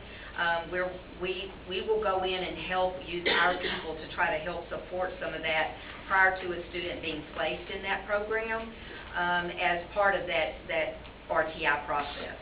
And I'd like to add, too, that our behavior specialists also, from our point of view, serve as consultants to help all of our teachers and to enable them to help with our not just severe, but, minor. So they're just another layer to add to help all of us. So it's like general classroom management? Yes. And I think that's where a lot of the behavior interventionists, where the minor things are being taken care of, is that they're working with the teachers to help them in that setting. It's one thing to take a student out of a setting, and they can do just about anything in a different setting. But for them to go back into that setting and carry that skill in, so what we're finding is the push-in model of being able to go in and work with that teacher, with that student, is where we're seeing a lot of the change come with the minor misbehaviors. So it's like job-embedded professional development. Thank you. Any other questions? Mr. Atkins. Staying on the campus behavior, what is their background in general? Well, they have a variety of backgrounds, but all of them have some kind of background in working with behavior. Whether it be, I think we have some that worked in the criminal justice system. We have some that have just worked with special needs populations and behavior disorders. They've all had some type of background in dealing with specialized behavior problems. Along with our officer Rudy going to with the drug dog, you say we're going to save $3,000 to $5,000, but we also have to put in costs, yes. And I assume you capture that, or will capture it. It'll be submitted through the budget request.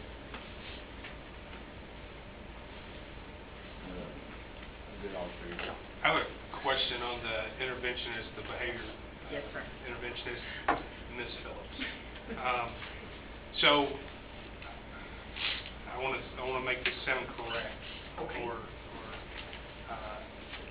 What I heard from our workshop with the principals is that the struggle that they seem to be increasingly experiencing are these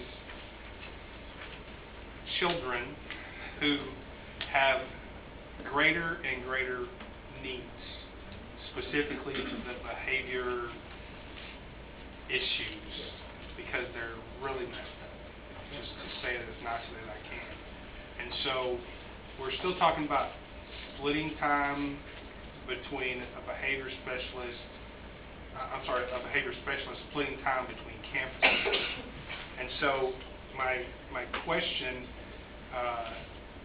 clearly you all feel that's the best use of these funds. My very delicate question is,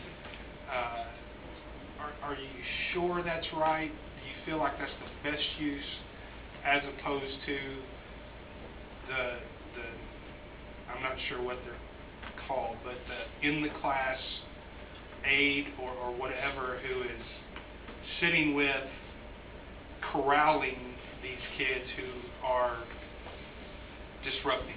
Because I'm just trying to picture your dad, back then, dealing with some of this. I remember how he dealt with me. Handle a little differently. Your dad did handle me more than once. Your legal counsel advised you not to make a comment. So, thank you for saving me there. Splitting time, as opposed, I guess what I'm hearing from the principals and the teachers is that when you have one or two kids who is disruptive, it destroys the learning in the classroom. So is somebody who's splitting time between campuses the best or the most effective use of the funds, rather than maybe a lower paid person who can sit with and hold the hand of Well, those more difficult situations? And I understand what you're asking, and I will tell you what we see. Or do you need both? That's my other question. We need both to a certain degree. And we do have our HOPE program for the young students, and we do have paraprofessionals assigned to go in. The issue with that is that somebody has to work and train those paraprofessionals because they don't have the background. And in all honesty, they get burned out pretty quick, which is understandable. But the goal is to try to work with the student to teach the student proper behavior and to go forward with that so that we're not pulling the student out. The para is beneficial, but it also can be a distraction to the other kids when the para is trying to, do whatever they're trying to do, and then they end up removing the student. Our goal, to be honest with you, is to have one behavior interventionist on every campus so that we have that support and as well as paras if needed. But what we're finding is that one is not better than the other. We need both, but we need the expertise of the specialist to be able to help not only the teacher, but the para, the student, the parent, that whole component. Okay. Mr. Spears? And I don't know the HOPE program, but is there a ballet-esque type program for elementary, general ed? Well, I don't know of one, but if there's one out there and somebody would like to direct me to that, I would be happy to. I don't know, is that something we can approach True to Life? We can, Ms. Hilton and I can certainly look into different programs, but I don't know of any. I think one of the strategies they do is often is check in, check out, which is they have an adult that they're connected with at the school that they check in with, and they're kind of their mom at school and make sure they have their homework and how they did and talk with them and kind of mentor like that. That is one of the tiered interventions that we use often. Very successful check in, check out. Any other questions, Mr. Atkins? Yeah, back on the campus behavior. What you're telling me is that we really need to retain these people, to build. Yes. I think she was talking about the paraprofessionals, right? No, I'm talking about the campus interventionists, to build. We need to keep the ones we have and get more. To build that expertise. Yes. Et cetera, so. How do we not get them burned out? God bless. That's the next question, though, right? If you're saying they get burned out. I think it comes with their skill level and their experience and knowing how to separate. You kind of have to emotionally detach at some point, which is a hard thing for some teachers and paraprofessionals to do because they don't have that background and training in how to focus on the behavior, not the child. And there's a difference. Just like teachers, successes are uplifting. Oh, yes. So the more successes, the better. We can be very happy about 30 minutes of good time. Let's throw in a membership to a day spa. I would like, if you don't mind, President Howard, we do have several of our behavior interventionists here. If you guys don't mind standing up, please. Yay.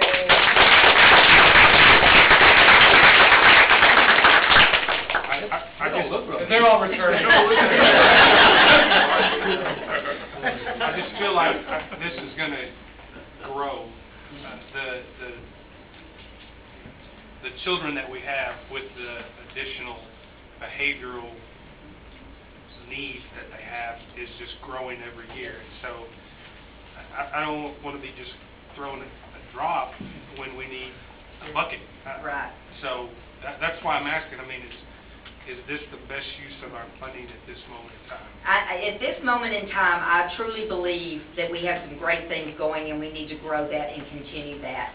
Now, 3 to 5 years down the road, we may look at some other ways to utilize the people that we have in some other kinds of programs. Maybe there are some other models. But I think right now, it's such a change for a lot of our teachers to deal with some of the behaviors that we're seeing, that we have to provide that support and intervention and teaching and PD for them to help them to deal with that. Because you're right, it's not going away. So, and as this team works to be proactive, to modify and change behaviors, we also, and I'm going to speak on behalf of our special education services, we're going to need to look at that part of the spectrum too, because that continues to grow. And those are the teachers that have identified special needs students, and they get burned out really quickly. And so that's not what she's talking about, but it's another component. It's another component that we'll need to look at, because we're seeing more and more, if we can't fix them, then they go through that narrow spectrum to the pinnacle of special education services. And now, we're out of this program and into another Hope program. And that's where, we're going to see some, we're having fabulous results. I would say TWOG and NAE continue to be beacon lights for that successful program, but we're seeing more and more. So as this funnel narrows and they go out of the clutches of the behavior specialists, behavior interventionists, then they're going to go into another world of special education services. And that's something that we're looking at. It's growing alarmingly. I think the number one statement that I hear is our our specialist is awesome. We love her. Don't take her away. We just don't get her enough. That's what I hear. Well, And so, what I heard in our workshop is that we need more. So I want to make sure we're getting it in the right area and enough. I think kind of what you hit on, I mean, if this is a continuing trend, and it sounds like it's this proverbial snowball that's rolling down the hill that gets bigger and bigger, just adding more interventionists, adding more, I mean, that almost sounds like we're still just trying to keep up, catch up with what's happening. I mean, if it's truly a changing trend, we need to figure out how to jump and get ahead of it, and whether that includes professional development for all teachers, if that includes changing our classroom management practices and expectations for teachers around classroom management, if that's going back to some of the academic institutions that we obtain teachers from and say, hey, y'all need to start teaching teachers to deal with this changing dynamics of students. I mean, anything that we can try to do to jump and get ahead of that snowball, we really need to take a look at that versus just, every year adding one or two more support people to try to keep up. And we're open. I mean, if we need to have a workshop to look at behavior and special ed and trends and what the research is saying and what the population is saying and what's, psychiatrists, psychologists, I mean, whatever, I think we're all open to having that discussion and that dialogue and understanding how we can get ahead of it, because we certainly don't want to burn y'all out. We certainly don't want to burn the classroom teachers out. And, we're paying more, and if we burn you out, we're actually going to get less productivity out of that. So that hurts the entire district. So let's figure out. we're trying to give them some help. I think you're going to hear it from us. What do we need to do? Thank you. We appreciate that. So, once again, we're looking at $808,500 along with the $2.6 million that we previously looked at. So, just keep it in mind. Keep it in mind. Do I have a motion to approve real quick, but again, to my comments earlier, just another example of all the different things that our teachers and staff and administrators and principals and support staff do on a daily basis to educate all students throughout our district, all 12,000 of them. That really is commendable. All the different things that are being done on a day in and day out basis to make sure all of our kids get to that finish line. Yep. No screening process. Yeah. BISD, all means all. That's right. Every little bit. Any other comment? I move to approve the recommendation as presented. I second. It's been moved by George and seconded by Ms. Patty Sayes. All in favor say aye. Aye. All opposed by nay. Motion carries unanimously. Thank you, Ms. Thank you very much.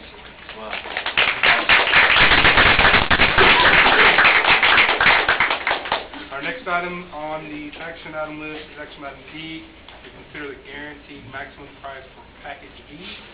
CTE projects. Dan, you might want to get a new checkbook. We're in a spending mood. Got more checks. This was budgeted, don't worry. Already. All right. The following is in accordance with Board Policy CVE, along with District Goal, where Brazosport ISD will exercise fiscal responsibility to ensure financial strength and provide the resources to equip and maintain quality facilities and educational programming. All right. We've done this a few times, but it is a consistent process. The district's construction manager at risk, Sterling Structures, has assisted the district's architect, BLK, with developing construction documents for the Package B/CTE project, which is the last attachment. It shows a detail of what's in that scope of work. To bid out to subcontractors, based on those bids, they have provided us a guaranteed maximum price for the project totaling $6,020,234, of which $1 million of it is designated for contingencies due to the nature of the project. Included in board book is the budget versus actual cost analysis for both Package B and CTE projects, along with cost analysis of Package B and CTE projects. The overall budget for the scope of work, including development costs and escalation of 6%, is $8,070,685. The total estimated all-in cost, including other architect fees and other development costs, furniture, fixtures, and equipment, is $6,866,901, therefore under budget. It is recommended that the Board of Trustees approve the guaranteed maximum price of $6,020,233 from Sterling Structures for the Package B/CTE project as presented. Funds are included in the 2014 and 2012 bond program. Any questions? I move for approval. Second. It's been moved by Mr. Schwartner and seconded by Ms. Pace. All in favor say aye. Aye. All opposed by nay. Carries unanimously. Shortest agenda item yet. You're coming back, don't worry. Yes, I'm in. We're confident you can extend it later. Thank you. Let me think about that. Thank you, sir. Work hard, don't spend a lot of money. Yeah. Keep building, keep building. Sorry about the rain. One medal, too. Yes. The next item on our agenda is action item E, the proclamation for the 2017 instructional materials allotment, adoption, selection, and certified instructional materials. Ms. Claire Selbeck. Okay. Proclamation 2017 was issued in April 2015 by the State Board of Education to allow for the adoption of new instructional materials. At this time, I would like to introduce John Mertel, who is the Director of Curriculum and Instruction and Assessment. John Mertel has been the driver of instructional material allotment adoption process.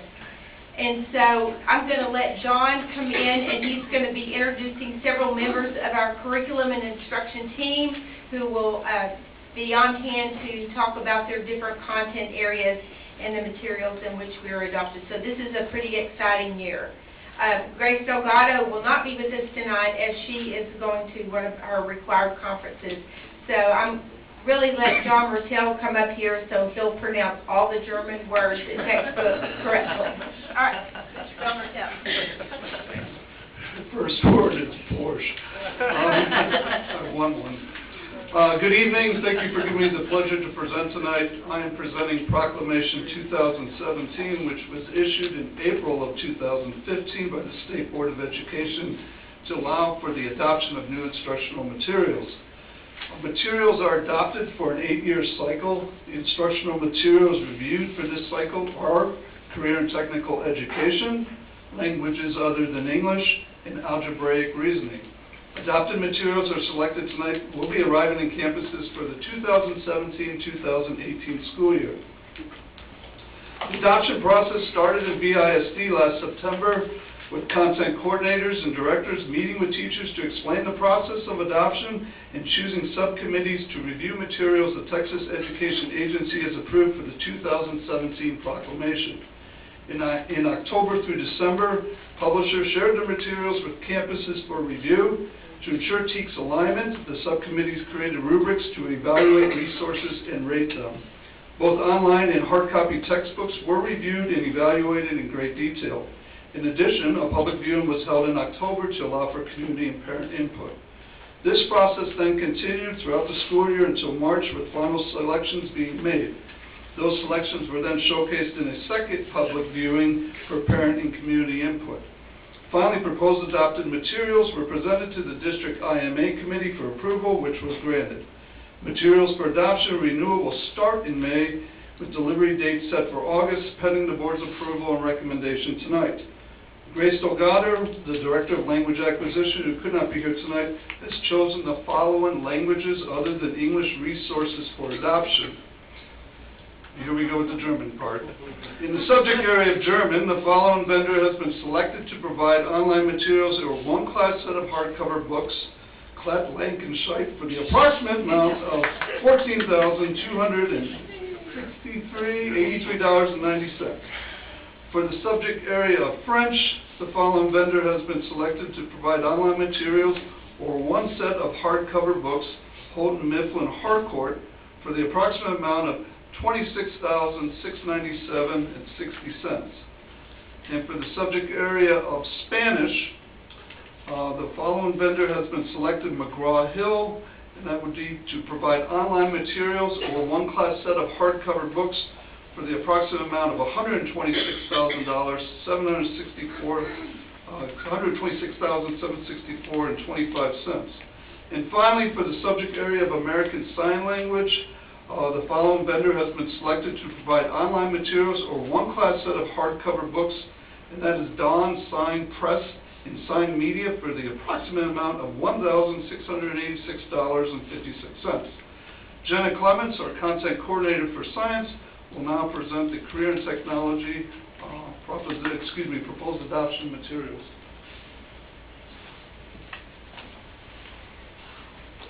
For the endorsement area of science, technology, engineering, and math, the following vendors have been selected to provide online materials and our one class set of hardcover books, Cengage and Goodhart Wilcox, for the approximate amount of $31,740, which will provide instructional materials for 3 courses. For the endorsement area of health science, the following vendors have been selected to provide online materials and our one class set of hardcover books, Cengage, Goodhart Wilcox, Pearson, and McGraw-Hill, for the approximate amount of $149,736, which will provide instructional materials for 9 courses. For the endorsement area of architecture and construction, manufacturing, and agriculture, the following vendors have been selected to provide online materials and our one class set of hardcover books, CEV Multimedia, Cengage, Goodhart Wilcox, and Pearson, for the approximate amount of $276,907, which will provide instructional materials for 14 courses. For the endorsement area of hospitality and tourism and education and training, the following vendors have been selected to provide online materials and our one class set of hardcover books, Cengage, CEV Multimedia, Goodhart Wilcox, McGraw-Hill, and Texas Tech University, for the approximate amount of $238,248, which will provide instructional materials for 10 courses.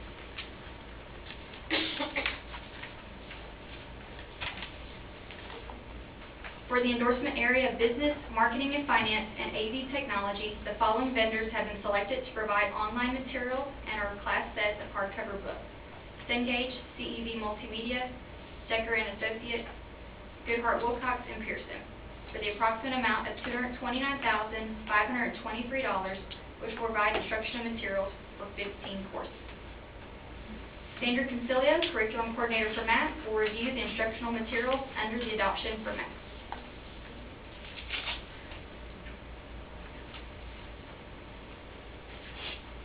For the 2017-2018 school year, we will introduce a new math course, Algebraic Reasoning.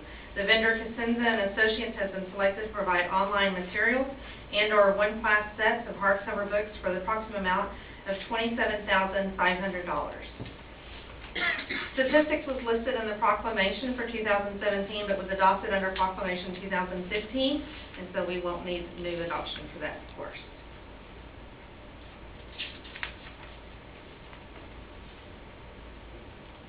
Materials to be purchased for renewal include Texas Essential Knowledge and Skills Resource System, Learning.com, and ALEX Math Program.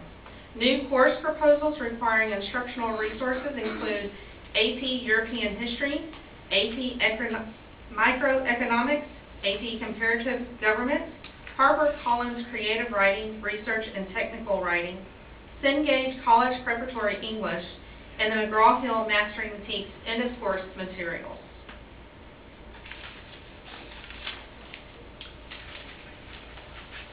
And for the area of college and career planning, the following vendor, Career Cruising, has been selected to provide online materials for the approximate amount of $19,643.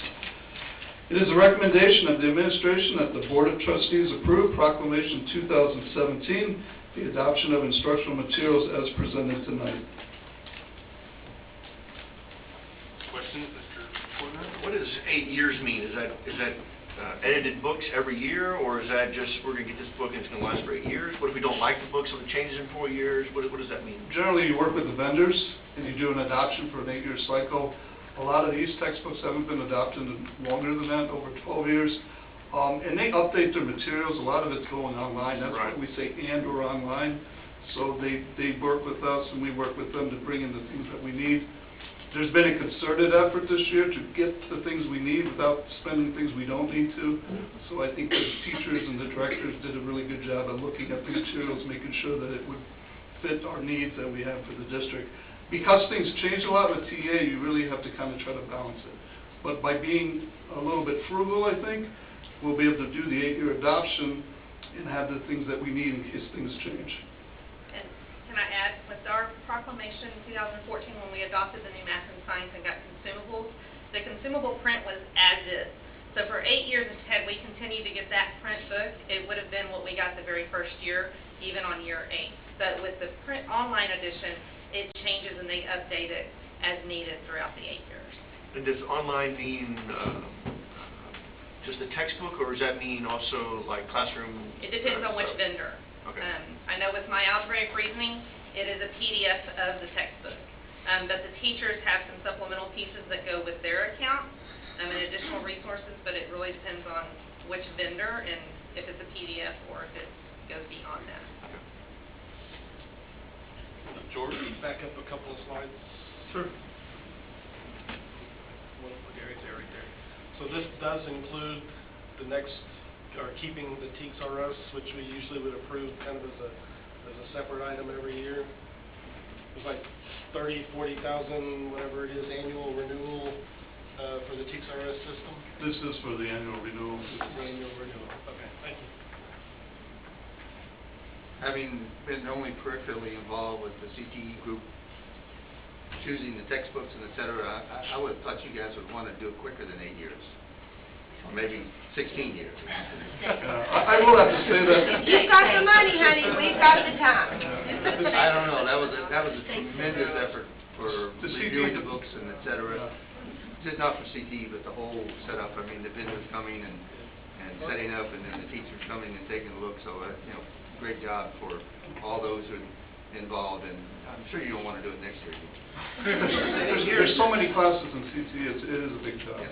But I mean, just in general, it's a good job from the time and effort spent by the teachers and the staff to choose the right ones that you think is the best for our student learners. So, good job from that standpoint. Yeah, the 8 years is tied to when the state gives us the money to buy the balance. Yeah. So it's That's not the that, adoption. yeah, it's not what we want, it's what the state lets us. With the algebraic reasoning, it says 300 digital downloads. Is that That's a number 300 per year. per year? Right now, we don't have full enrollment of those courses, but we're kind of modeling it based off the enrollment in math models. Math models is intended to be a higher level application math course. Algebraic reasoning is to support students who struggle in Algebra 1 before going to geometry. So we're hoping that the enrollment in algebraic reasoning will mirror within math models so that math models can take its place as an application course. But it is 300 per year. Per year. Not 300 max. Per year, and we're waiting, Rebecca, I know, wanting to know if I have an answer, I don't. Do those downloads rollovers? We don't use, like right now, the enrollment's very low for next year.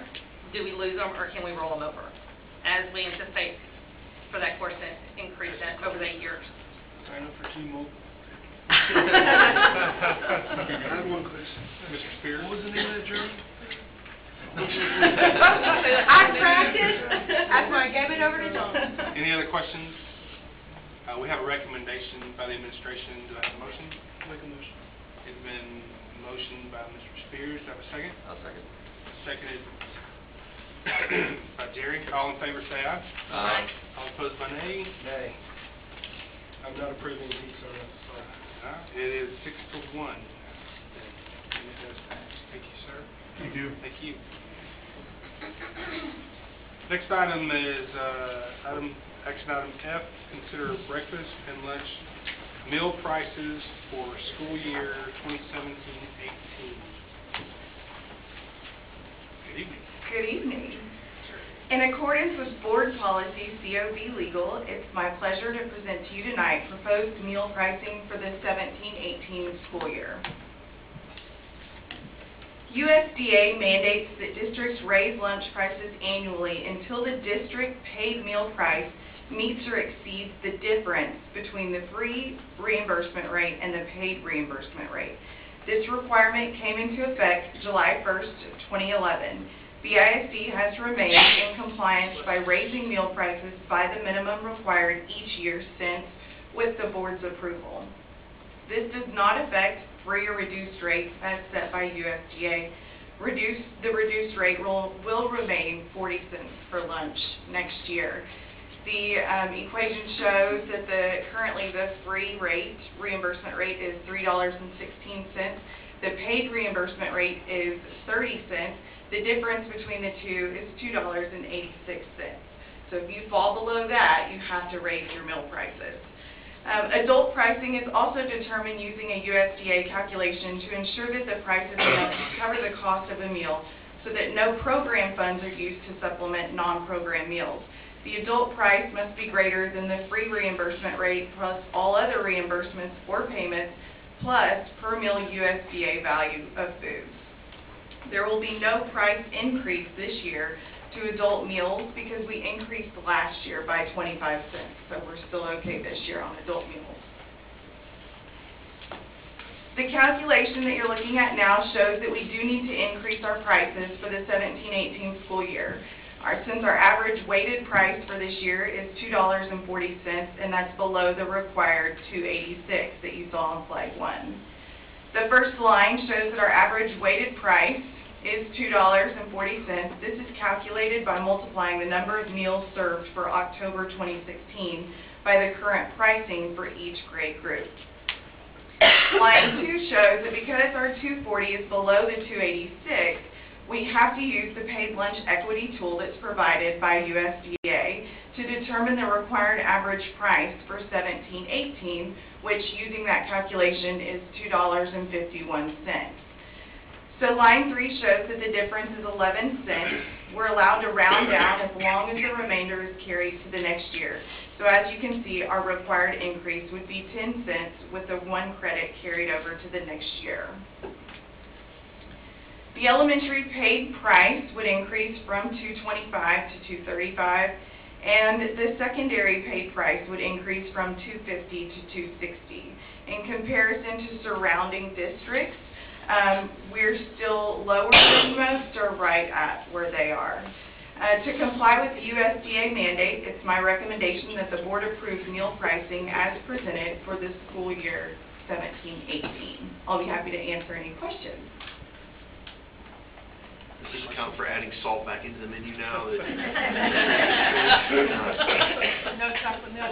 Less salt next year, but that's okay. More or less salt? That's possible. Yes. Yes.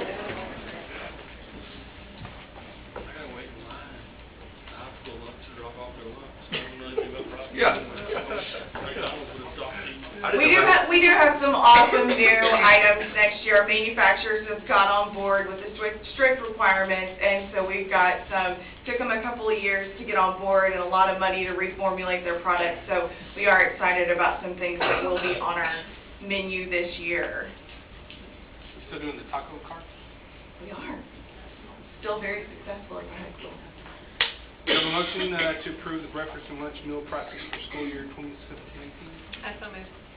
It has been moved by Ms. Patty Sage and seconded by Mr. Fortner. All in favor say aye. Aye. All opposed by nay. Carries unanimously. Thank you. ma'am.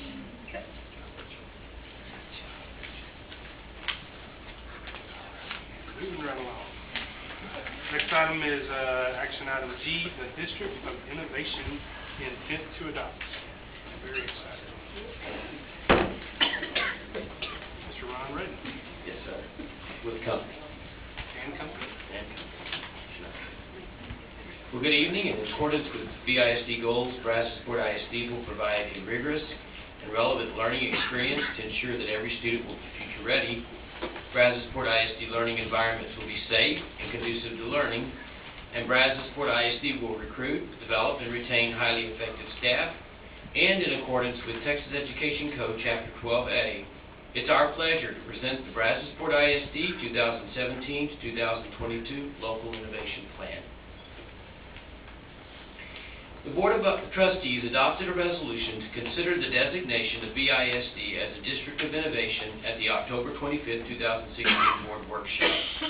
The Board of Trustees held a public hearing to consider whether the district should develop a local innovation plan for the designation of the district as a District of Innovation.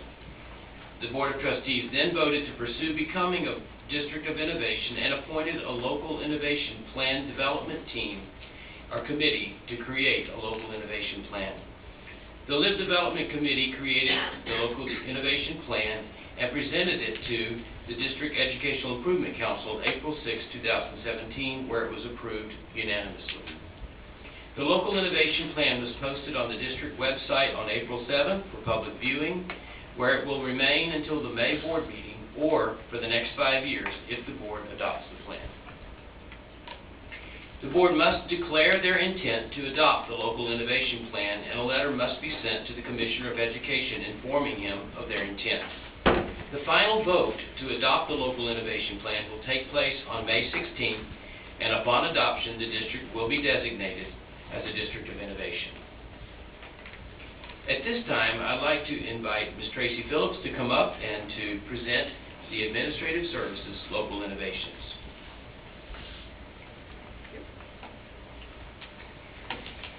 BISD Strategic Plan Goal 2 is designed to ensure learning environments are safe and conducive to learning. Brazos Support ISD utilizes positive behavioral interventions and supports embedded within a response to intervention model to support students with behavioral deficits. Teachers, administrators, counselors, interventionists, and behavior specialists deliver tiered behavioral interventions within a structured system of discipline. However, many students continue to display inappropriate behavior in spite of the extensive supports we provide. Currently, the district is restricted from utilizing the Juvenile Justice Alternative Education Program, or JJAEP, for students whose persistent misbehavior disrupts instruction. After all tiered interventions have been exhausted on campuses and at the district's DAEP, and in accordance with our first innovation, the district will be better able to ensure learning environments are safe and conducive to learning by including students with documented persistent misbehavior in with those who may be removed from class and expelled under TEC 37.007. BISD Plan Goal 2, Strategic Plan Goal 2, is designed to ensure learning environments are safe and conducive to learning, and BISD District Improvement Plan Performance Objective 4 states that BISD will provide campus-based support systems to assist campuses with the utilization and enforcement of the district-wide student management plan, resulting in an 8% drop in out-of-classroom placements. The Texas Education Code currently requires the designation of one person as the campus behavior coordinator. However, the designation of one person who will be primarily responsible for maintaining student discipline restricts the district's ability to promote a more collaborative discipline program in which multiple members within the organization collectively support students and maintain student discipline. Innovation number 2 allows the district an exemption from TEC 37.0012. As such, we will be better able to focus on establishing district behavior management protocols and implement positive behavioral interventions and support within a culture of collaboration.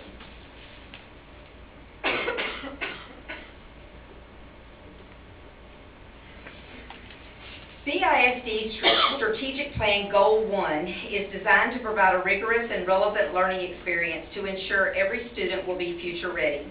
Many students, including parents, parents-to-be, homeless, overage, etc., need flexible schedules to allow them to meet their educational goals. Goal 2, Performance Objective 1 and 2 are designed to provide flexible schedules for students who have dropped out of school or at risk for dropping out of school. Although districts are required to provide at least 75,600 minutes of instruction annually, for students who attend the district's Credit Recovery Alternative Education Program, TEC 29.0822 provides districts an annual waiver for exemption of this requirement for this population. By obtaining an exemption from Texas Education Code 25.081, the district will no longer have to apply annually for an optional flex day waiver. BISD's Strategic Plan Goal 1 is designed to provide a rigorous and relevant learning experience to ensure every student will be future ready. We value and support the contributions of our staff, and we value the collaborative partnerships as vital to strengthening the learning experience. Designation of the fourth Monday in August as the first day the district may begin instruction for students restricts the district's ability to provide balanced semesters, create more time before state testing dates, align with college semesters for students taking dual credit classes, and collaboratively determine with local partners on how best to strengthen the learning experience. By obtaining an exemption from Texas Education Code 25.0811, the district will be better able to create balanced grading periods while still ending the first semester prior to the holiday break and align with the local community college semester dates. In addition, the district will also be able to start school midweek, allowing for a smoother transition at the beginning of school. Finally, individual campuses will have the option to work collaboratively to meet the needs of the students.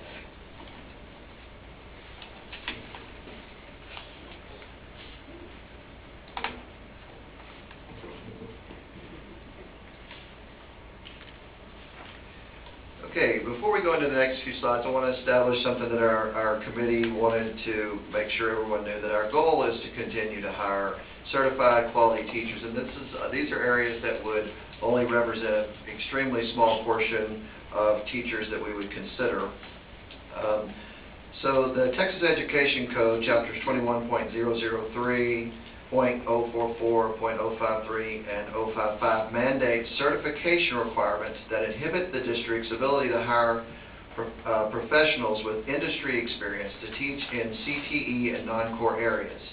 In order to provide more students the opportunity to take CTE or specialized courses and obtain professional certification, the district seeks to establish its own local qualification requirements for such individuals in lieu of the requirements set forth by law. This flexibility will allow the district to review credentials that would support potential staff being employed as a CTE teacher or in non-core areas. Additionally, we have strong teachers that are certified in one area but may not have taken a test in another area and currently a certified teacher cannot be utilized in a position or be assigned to a subject outside of his or her certification.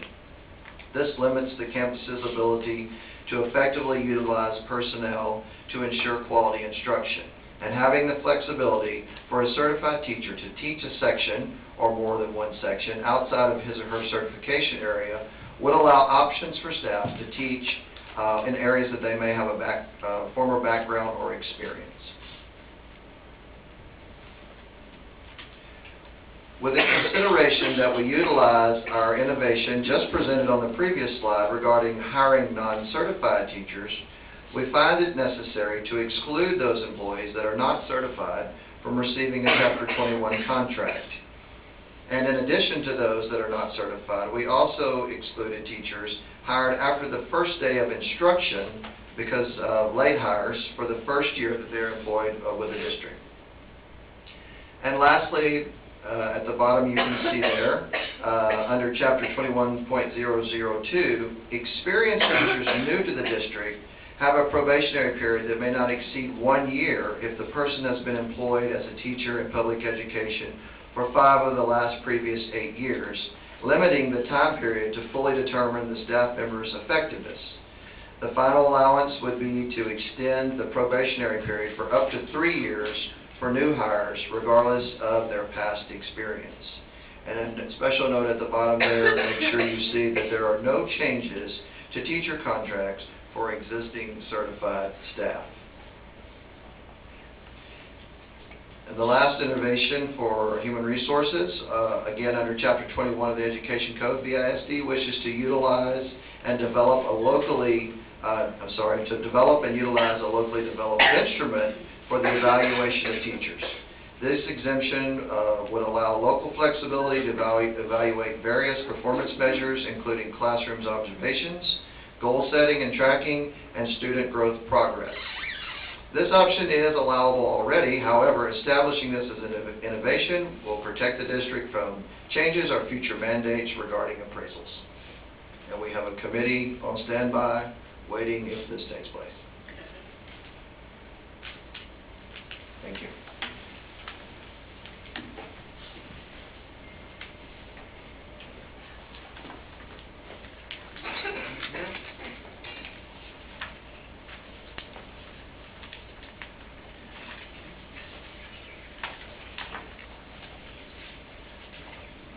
Schools often begin the school year with staff based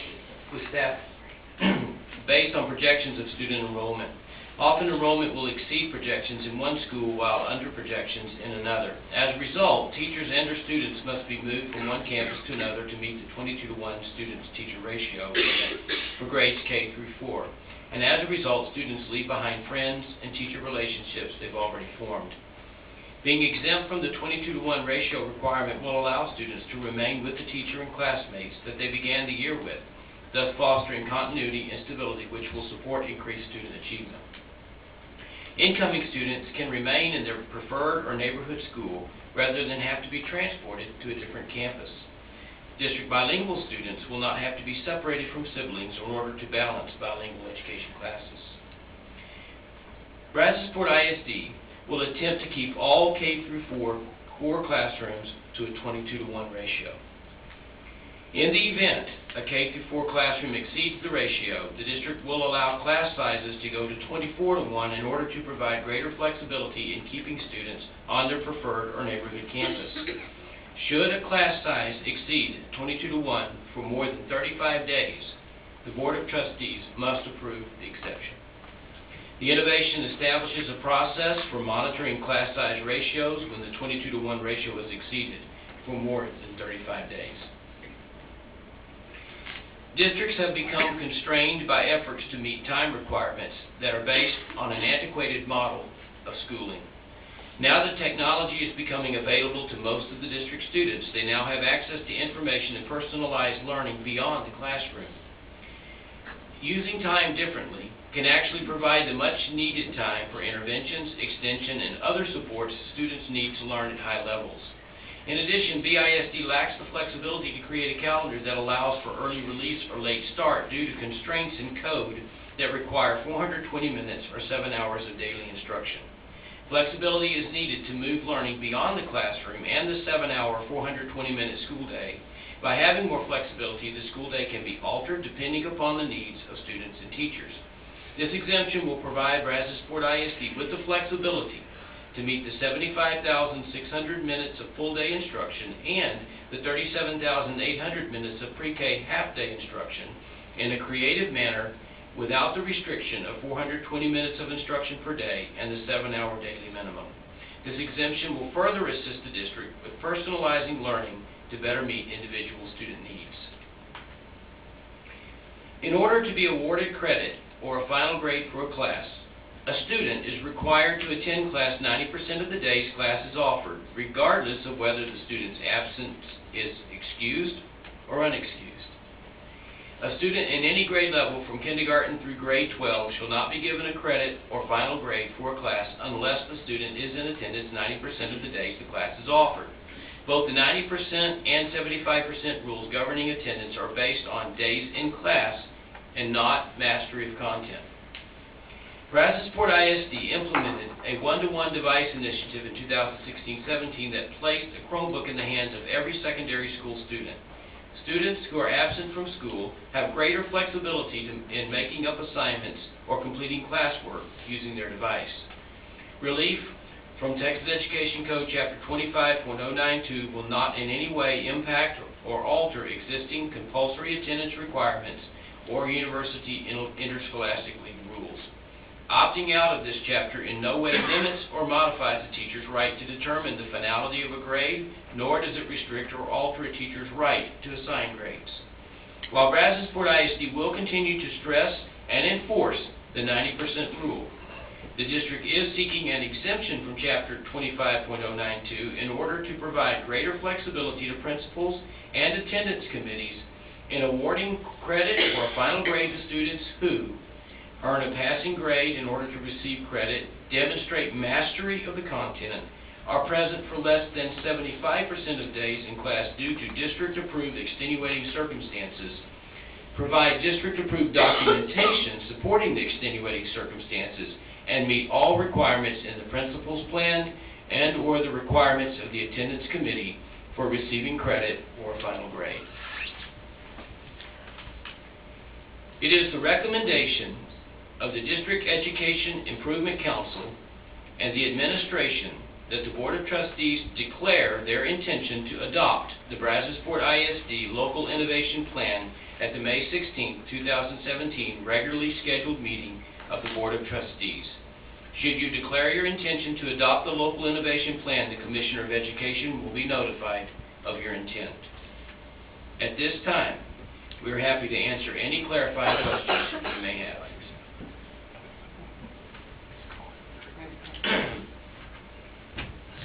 And no, that is not me on the back row. Yes, it is. I thought that was Jerry. I think it is Jerry.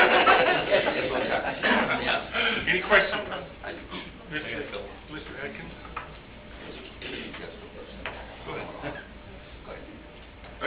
Just a couple quick ones. Jacob, teaching out of the certification for teachers that are certified in one and then moving to another one, is that just CTE or is that for any, is that going to be for core classes also? Which, or you took the There top was bullet? one of them, Yeah. said that a certified teacher in a subject area out of his or her certification. In the secondary, in 5 through 12, yes. That's for any subject, not, or is that just CTE? Correct, unless it's governed by federal regulation. All federal guidelines will have to be followed, but that does allow some flexibility even within the core area. All right. The probationary contract for experienced staff, is that up to 3 years or is that automatically 3 years? It would be, we would put them similar to a brand new teacher on a probationary for 3 years, 1, 2, and 3.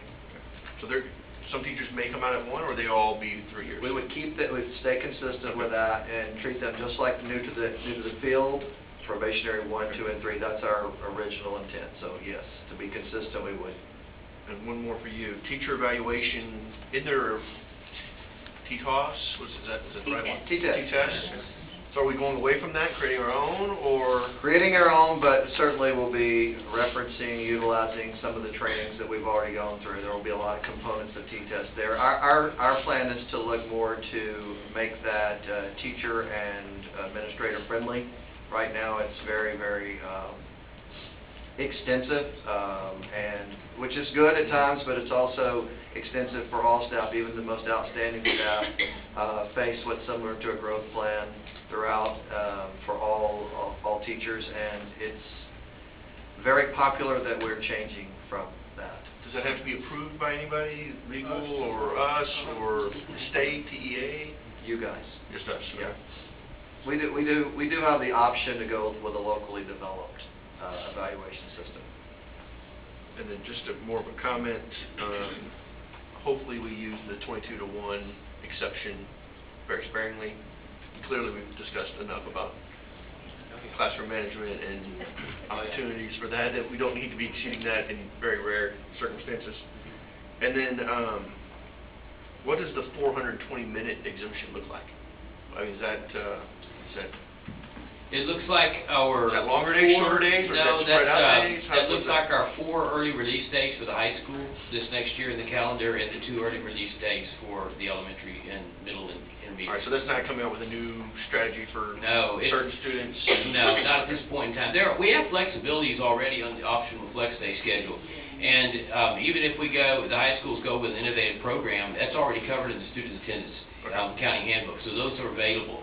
But this right here makes it possible for us to do the early releases, or somewhere, it's a 5-year plan, somewhere down the road we decide to early release for professional development, late start, whatever the thing might be. If we reduce that day, we need the exemption.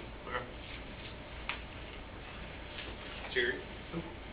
I didn't make my hand. Go ahead.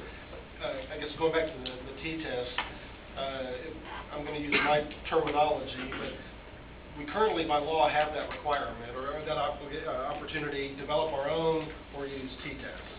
And so it sounds like the District of Innovation kind of gives us a CYA if we want to go develop our own? Yes. Okay. And they protect us from certain areas that they mandate, even within T-tests, student growth and those things. Okay. Now, I know that's getting into HR-related territory, and that can be kind of bumpy and choppy and turbulent at times. So whatever we do develop, we've got to make sure it's stringent and documented and have our legal team possibly review it and cover, dot all the I's, cross all the T's, and make sure that it doesn't, trying to go in the direction of goodness, we don't end up having unintended consequences that we end up having significantly more HR-related issues that become more a pain in the... Who will be on that committee? Teachers, principals, assistant principals, myself, coordinator Duchaney, Clara, obviously, and we are going to secure some models from other districts that have a locally developed plan. So we're not going from scratch. So yes. Don't go with Dallas. I'm sorry. Don't go with Dallas. No, we're not going with Dallas. I want to make sure. Models that have been successful. Popular. And that was cover your administration, I believe was the comment. Cover your administration. Yes. Thank you, Mason. Thank you. Now, Jerry? Okay, discipline. The question of why are we restricted now? You mentioned that we are restricted for assigning to JJAP and discretion, and we haven't done that for the past several years because the budget has been cut and we spent nothing for 2 or 3 years. Well, the law changed in regards to what you can send, what is considered a discretionary request for persistent misconduct. They have a definition of persistent misconduct, which is basically breaking the law, public lewdness. I mean, there's a criteria. But if the kid is just cussing somebody out every day or just being a general misbehavior problem, that doesn't qualify under their definition of persistent misconduct. But we do have students that continue to do those types of things even once they're placed at DAEP, but we have nothing really to do with them, and we would like to be able to send them to JJ. It's still a discretionary placement, and we would pay for it, but we wanted to make the decision about what is considered a discretionary placement versus just following what's in the current code. Would that be reflected in our student code of conduct? Yes. And we have to put that in there for this coming year. And I want to make sure you understand, it's persistent misbehavior at the DAP. Yes.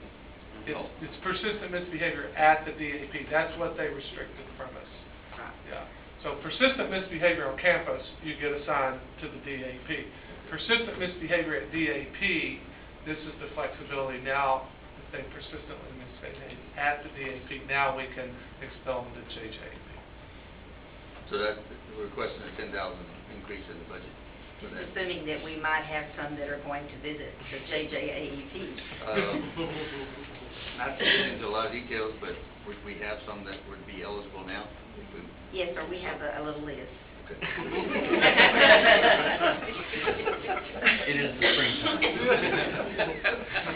Okay, the next one I have was the instructional calendar, and basically we approved it, but that's only on contingent of us approving the district of innovation, just a technical for the legal guy over there. Teacher certification, I guess I have a concern from the standpoint of the teaching outside this subject core area. I have no problem with the ZT effort because, that's pretty specialized. And I guess, and also the teacher contracts, I'll lump those two together, and the appraisal, because, this is different. Assume we have a timeline for the teacher appraisal. We talked about that. That's fine. And the contracts. But we do now hire experienced teachers with starting at probationary 3, don't we, or 2? We have done that. Experienced teachers that come in, they've been 5 of the last 8. They are hired in on a probationary, we call it probationary 3. Okay. And then they go to a term the following year. I think I misread that, but I guess the concern that I had concerning those is that's why I asked the questions of who was on this committee and who had looked at it, and then obviously there was a lot of teachers involved in this, so I guess I don't have the concern I had before I saw who was on the list, so I assume that they have accepted it, adapted us, and are comfortable with it. So my concerns, still have a concern, but I'll rely on our group to make that conclusion that they're happy with it. So class size exception, I still have a problem with that. I think that part of our duty is to review those and see, if there is, if we grant a waiver, because we granted a couple waivers this year that, ended up, we added a pair. So I understand the neighborhood and that type of thing, although I have a concern on that one. The other ones I'm fine with, so. Well, may I speak to that for The just a big one moment? is the classroom acceptance, class size acceptance. Well, let me speak to that for just a moment. The committee, I was really fortunate with my subcommittee because I had teachers, but I also had parents of teachers on the committee who had heard the other side of the crowded classrooms and the other issues that they'd had. And they were adamant that we protect the 22-to-1 ratio in the classroom. But they also, the teachers in the committee were on the receiving side of some of the moves, some of the things that had happened, and they saw the turmoil that it caused. They wanted us to have some flexibility. So what they did to balance that is where they wrote in, where as it stands now, at 30 days we have to do a waiver anyway, unless you're in the last 12 weeks of school, and then one is not required. But what we wrote in instead was that we would come to you. If we would get to that point, we would have to come to the board, and it would require the board to approve for us to continue with a class size that's exceeding. But that's even more down the road where you've got it more established, and any change at that point would be tougher. Well, it's still, but it's what Mr. Atkins, that's what it is now, though. Right now, as it is now, it's 30 days before you have to come to the board to request the waiver. Yeah, and I guess my question is that if we have the 4th grade at some school that is tapped out at 22-to-1, why do we enroll them at that school? Well, should we enroll? I would say, we wait 35 days because of high mobility rate. Yes. They may be at 23 for a week, and then they have a student leave. So that's why it's written in for 35 days.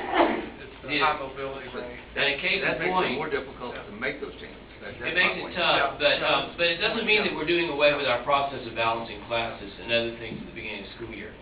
It's to provide us with that flexibility. And a case in point to what Mr. Massey's talking about, the night that I brought the request for Velasco and Boyle, where's Dr. Wade? Back in the back. The student left.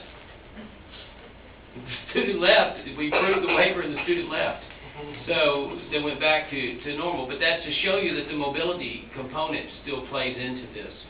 And it's just designed to give us some flexibility, but not to create large classrooms. That's not the purpose of this exception. Well, I guess I'm confused on what this innovation is going to give us if we're coming to the board after the 30 or 35 days anyway. Well, what are we getting out of this exception here? Flexibility in the Our local local board control. approved it and not the, Right. I mean, I know it seems you just submit the waiver, but we did not even receive contact or information that we had our waiver approved from the October board meeting until March. So, I mean, that's the reality. It eliminates the need for the waiver and grants us more local control, but it keeps the board involved in the process, and that's what it's designed to do. So the only waiver is not going to have to go to TEA. That's it. I guess That's it. the current process, we submit the request for a waiver to TEA, and then they approve it. Under this innovation, we directly approve the waiver, no TEA. yeah, or not, and districts all across the state now are doing this, but they're not keeping it consistent at 24. We thought it was very important, the committee thought it was very important to keep it at 24. We're not going to go to 28 or 30 or things like that we see other districts doing, because we do believe class size matters. So at what level do we add a pair? I mean, we added one at Brandon, if I remember. What level was that, 25 or? No, they wouldn't. Yeah, they wouldn't go over 24. It would depend on how many classes. If they have 4 classes, for instance, at that particular grade, and they're all over, they would all be, or 2, that they would need some definitely more support. Did we have 1 or 2 classes? I think was only 1 at Brandon? No. Okay, grade level. Oh, grade level. 5. Okay. 5. So that's when we added the pair. Right. It all goes away when we get our new schools. Yeah. Okay, I'm good. No, but that's what I'm concerned on class size. You know, class size 17 and 1 is much better. Oh, no question. No So that's why, question. 22, and then we're talking 24, and yeah, so. I still have a concern with that, so, okay. And that personally goes back to what I was talking about earlier. I mean, if we keep having this trend of problem children, lower class size could be one of the solutions to that. But if we approve these items of the district innovation, it's enforced for 5 years. It's a process to remove some of these if we want to. So There is a process, and I'm glad you brought that up. it takes some time. It takes time, but what you do is you reconvene the group, the committee, you look at the adjustments that need to be made to the innovation, and then it has to go back to the DEIC for approval and back to you for adoption. Yeah, well, it takes 3 to 5 years to change anything in the So let me ask one final question. So all the ones concerning teacher certification, contracts, and appraisals, our teachers in the group were comfortable? Okay. They were Just wanted to make comfortable, sure. but obviously it's used in situations where there's a great need. It's not used abundantly, obviously. Our goal is not to hire a lot of teachers that are not certified, not put them on a contract. That would make no sense to us as a district. So that's a very small percent that we're talking about in areas where we can't find a highly qualified person that is certified. Just a small comment, maybe to his point there, but I don't know if it needs to be in the innovation plan, but as a board, could we have all exceptions reported back to us from this innovation plan that are taken advantage of, when they're taken advantage of? Does that need to be in the plan, or is that just a board recommendation? No, we can bring it, and I think, I want to remind us of the intent of us applying for this District of Innovation designation is to make it better. It's always to make it better, not to see how we can save money or add kids or add teachers of somebody that we don't think is qualified. It's to give us flexibilities to where we think we have an opportunity to do something here, and we don't have the constraint, and we can do it and make it better. Yeah. I realize, but just, one thing, the teacher appraisal, I mean, it's not a real good system now. It's better than it was, but it's still not real good, but we don't want to make it worse, like you said. Yeah. No, the intent is to make it better. Certainly not worse. That's the thing, Yeah. that's a bugaboo area. Yeah. In the consent agenda, we approved a round of contracts. I mean, would it be acceptable to have a column added to that sheet that says certification, not certified, not certified? That way we can kind of see and monitor it and at least have that information available to us so that we can ask questions. It should be a very short column.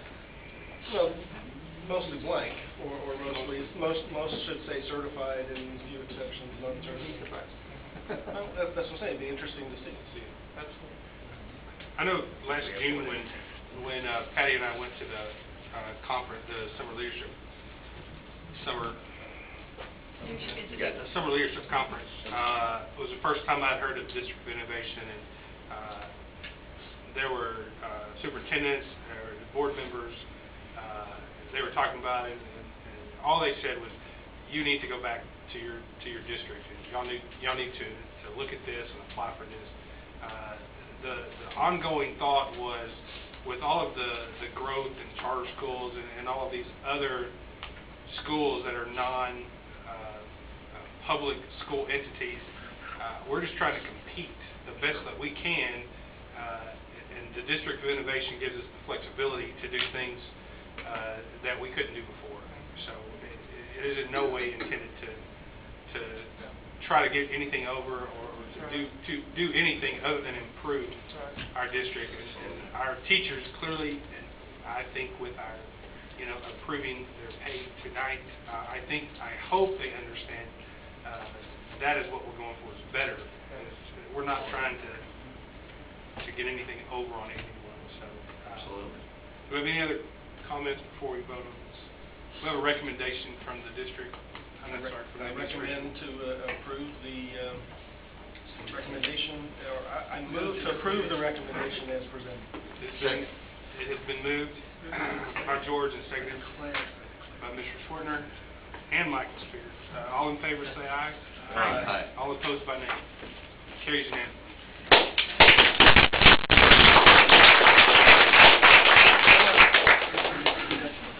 I'm very excited.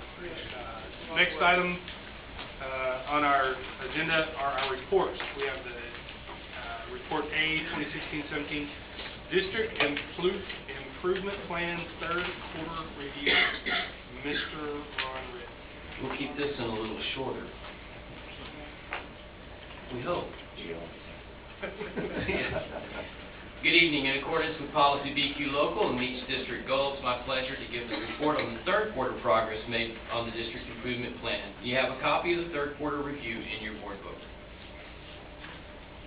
As you can see by this graphic, 50.9% of strategies have been accomplished, 37.5% had considerable progress, 9.3% had some progress, 1.9% had no progress made, and less than 1% of strategies were discontinued. This quarter, I'd like to highlight the work of some of our departments are doing to support graduating students who are future ready. The Language Acquisition Department, under the leadership of Grace Delgado, took several steps this year to improve the academic performance of students identified as English language learners.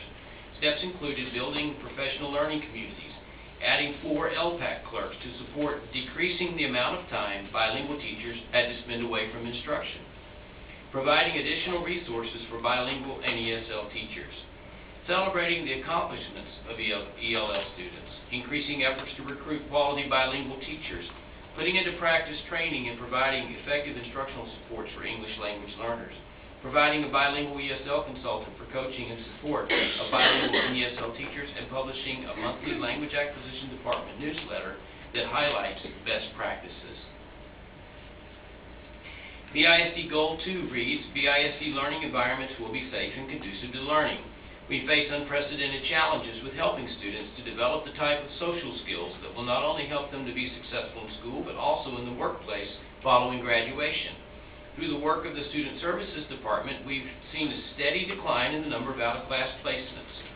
Student Services supports the use of restorative practices, restorative circles, positive behavior intervention supports, and a behavior management team to provide maximum supports to campuses as they work with students who come to us with behavior challenges. The rollout of Empower Ed is transforming learning.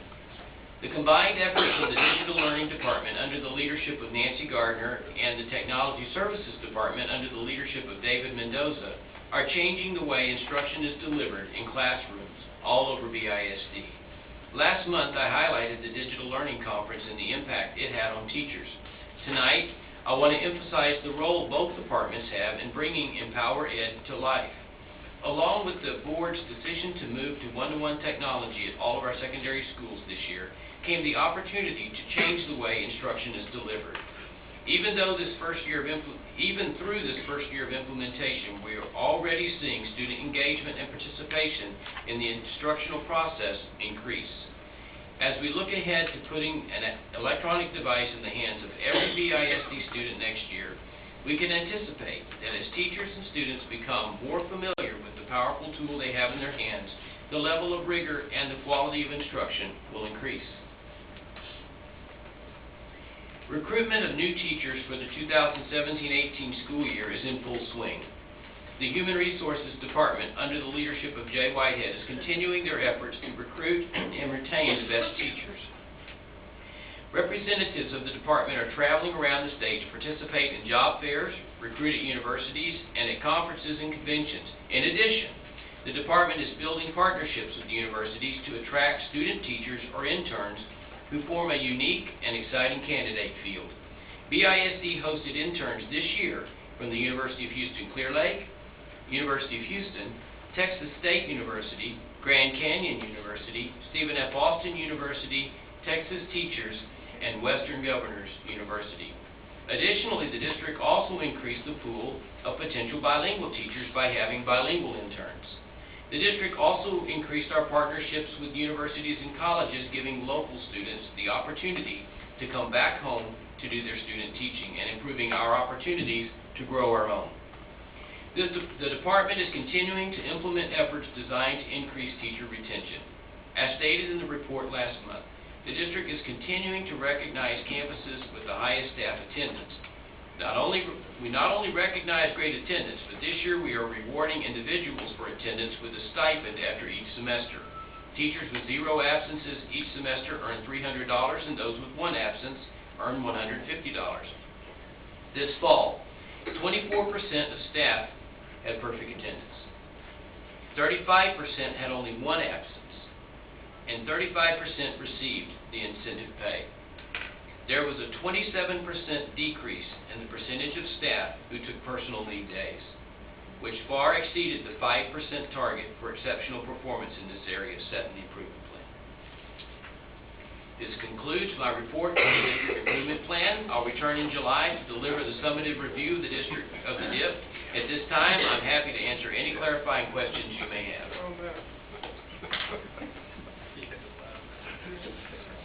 Any questions? Any questions? Does all this have to be done by the end of the year? In the spreadsheet? All that's in the document. Our goal is to complete. Yes, we try to complete all of them by the time we get to July. Some of the items that you see in there are items that are fully being implemented, but they won't be completed until we get to the end of the school year. And some of the ones that show that there is no action taken, like for instance paying for AP exams, those are things that are based on a certain date. The AP exams are administered the first week of May. At that point in time, then we get the bill and we pay it. And so yes, it is. Some of it will carry over, and then there will be some elements of it that we will have gotten started on this year and will carry over into the subsequent years as ongoing projects. I think it was at 98 that are still open. That's correct.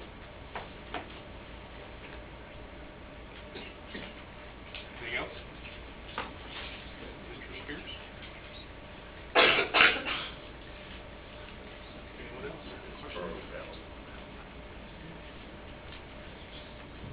Thank you, Mr. Redden. Okay, thank you. Next report, the preliminary budget assumptions and anticipated expenditure.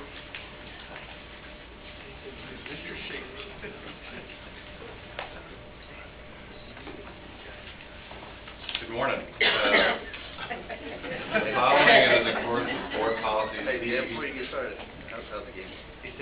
Going all right. Which way?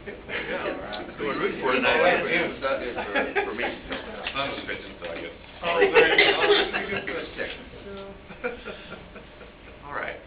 The following is in accordance with board policy CE, along with district goal where Brazos ISD will exercise fiscal responsibility to ensure financial strength and provide the resources to equip and maintain quality facilities and educational programming.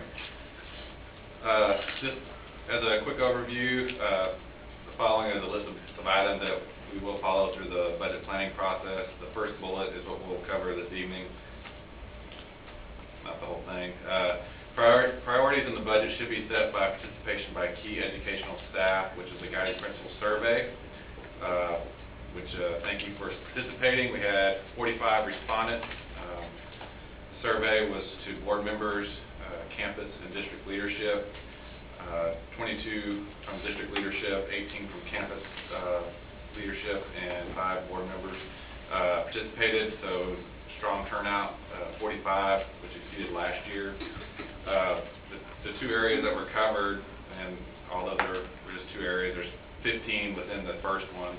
Student achievement and ranking is often very difficult because a lot of them somewhat tie to one another, and so I know it's a challenge, which is why we take an average and come up and see how the numbers shake out. But in this case, it was the lowest number, highest ranking, is the most obviously highest ranking, most important item.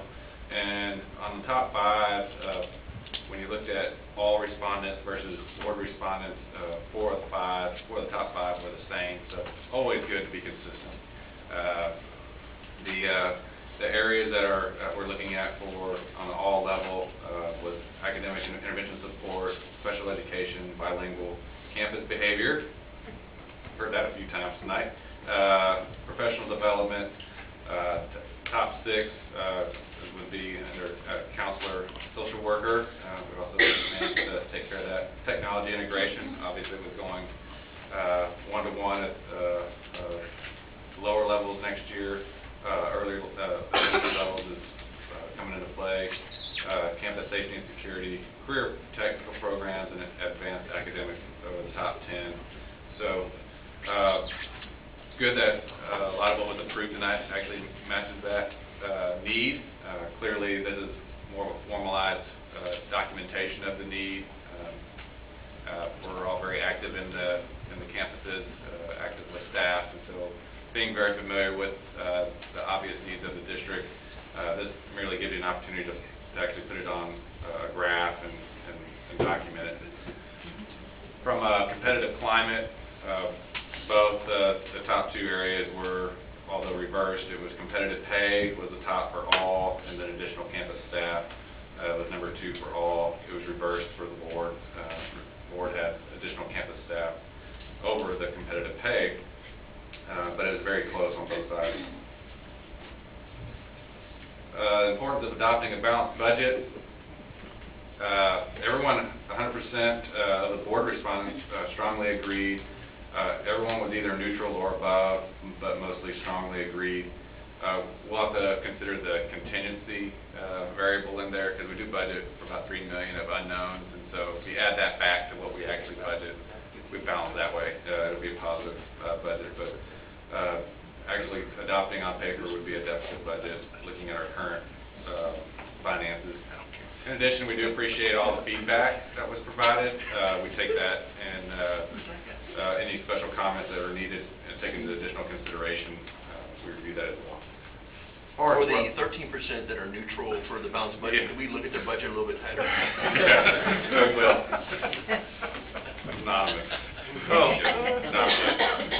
Surely Monty can figure it out. No, we can figure it out. If you can sort out the board, you can sort out. How about in my budget? As far as where we're at as of August 31st, 2016, which is our last fiscal year, $35.2 million in fund balance. We did adopt a deficit budget for the 16-17 school year of $986,000. Within that, we have $3 million of contingencies that, if not spent, we would end up with a surplus. So we do that for unknowns and allow some flexibility for the district to hire additional folks if needed based on enrollment and those type of things. And so that is carried within that budget. As far as current year developments, this is very unusual that we actually had a decrease in recapture costs based on what we talked about last month as well, but that did have a very significant impact on our recapture. We were anticipating about $2 million, and it's cut it down by $850,000, so nearly half, which is good for this year, based on the optional homestead exemptions that we do offer. Great for homeowners, 20% extra homestead exemption, and we actually did get credit for that towards our recapture payments. There were some additional costs for the 16-17 based on enrollment and various individual student needs of $613,500, which has been added to next year, obviously rolling forward in our estimates. As far as budget development status, the campus's needs assessment meetings are taking place, compensation review done, campus allocations based on projected enrollment has been distributed, so we take what they had last year, roll the grade levels forward, and then distribute, let the principals review, and if there are known differences that they're aware of based on various students enrolling, they will provide us with corrected information very quickly, unless it goes down. They don't let us know that. If there's an increase in enrollment, they definitely make us aware.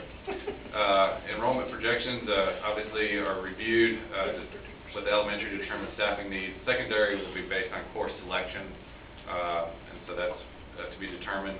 And then department needs assessments are ongoing as well. Where we're at, so for the 16-17 year, we started off with a deficit budget anticipated. The recapture savings was very nice, and it helped offset the current year personnel additions. Rolling forward, we're looking at, and these are, let you know what our estimates are. 11% growth, value growth is what's currently in the budget, and that's based on 313 values. Didn't count any of the other values like home growth and other businesses that don't have 313 because we have to deal with depreciation of plants, because that does also reduce. So, but we will get further information later on in the year, and then so that puts us with our 11% growth under current funding models, so no change in law. That's what this number is. We'd have $102 million available, which is about 1.3 more, and then that would give us, under current law, with no changes in the expenditures, would be a surplus. Obviously, we know of some things. Obviously, carrying forward the TEA recapture, and then this House Appropriations release is not approved yet. That was the House version. Senate surprisingly has something now. There are no models available, and that's coming, going to committee, I believe, for discussion. I think tomorrow or later this week. Anyway, it's they'll be haggling, I guess, moving forward. House is typically the most favorable, so there's still some uncertainty as to whether that number will stay 2 million or not. But we'll have to wait and see. The regular session ends in May, so if they are able to complete it in May, then we'll have some certainty by then. If not, they'll have a special session, and we'll still be in limbo till end of the summer months. But luckily, we have some fund balance to help us through our uncertainty. The timing is not always ideal. It's never ideal, actually. The timing of when we have to budget and the timing of when we know our funds, it never aligns, and so it's important to have a fund balance to help operate, just in case things don't always work out. Looking at 18-19 is the big year. That's a 35% growth in values based on the 313 projects. So that's the big year, and this is where, as we're adopting things that are kind of big, like raises and people, This is what's creating some level of comfort that we have some funds in the near future coming based on that value growth. Again, pending any legislative changes. So the subsequent year, though, we would see an immediate decline back, so the one-year bump. So at that point, we would really, of course, there'll be another legislative session in 1920, but that will be the year where we really have to hone in on programs that are providing the most impact, because at that point it may require some adjustments, which are never fun. We've gone through that before. Yeah, just because you brought it up, I was the only one here. Yeah, I was here. Well, I'm sorry, I was the only one on the board here. Okay. But a $35 million fund balance is amazing compared to when I came onto the board, which was, I don't know, $4 million, $5 million. When I was hired, it was 3.5. 3.5. I mean, it was. Dan and his staff have done a fine job.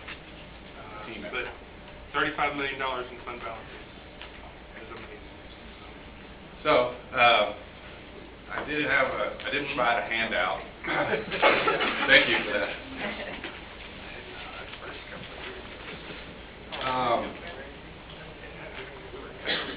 So the handout was what we review as we receive budget requests. We add any changes or additionals to the budget assumptions, and so it's nice to be able to provide the board with the one page front and back, so 2 pages technically, of changes. So this only deals with changes from year to year, and so what I've included in this are the things that we know to date, and I did make some assumptions based on approvals this evening, just so that you would have a feel for what the number would look like. And so it's with the raise and the additional positions that were approved, the True to Life Ministries request, and then I plugged in the changes in tax revenue. Then it would create a deficit budget on paper of about $1 million, but with $3 million contingencies, it's about $2 million in the good. So that's what we're working with based on the information we know to date. Again, still pretty early in the process, so we'll continue to provide you updates as we receive them. But it's definitely something that as we look it through, we'll be definitely scrutinizing the request and providing recommendations as we move forward, and then listing them out for the board to consider each month. So, not 20 questions, but if you have any questions, if anybody. Yeah. Questions? Yes, sir. I like that picture. I forgot what I had. Good.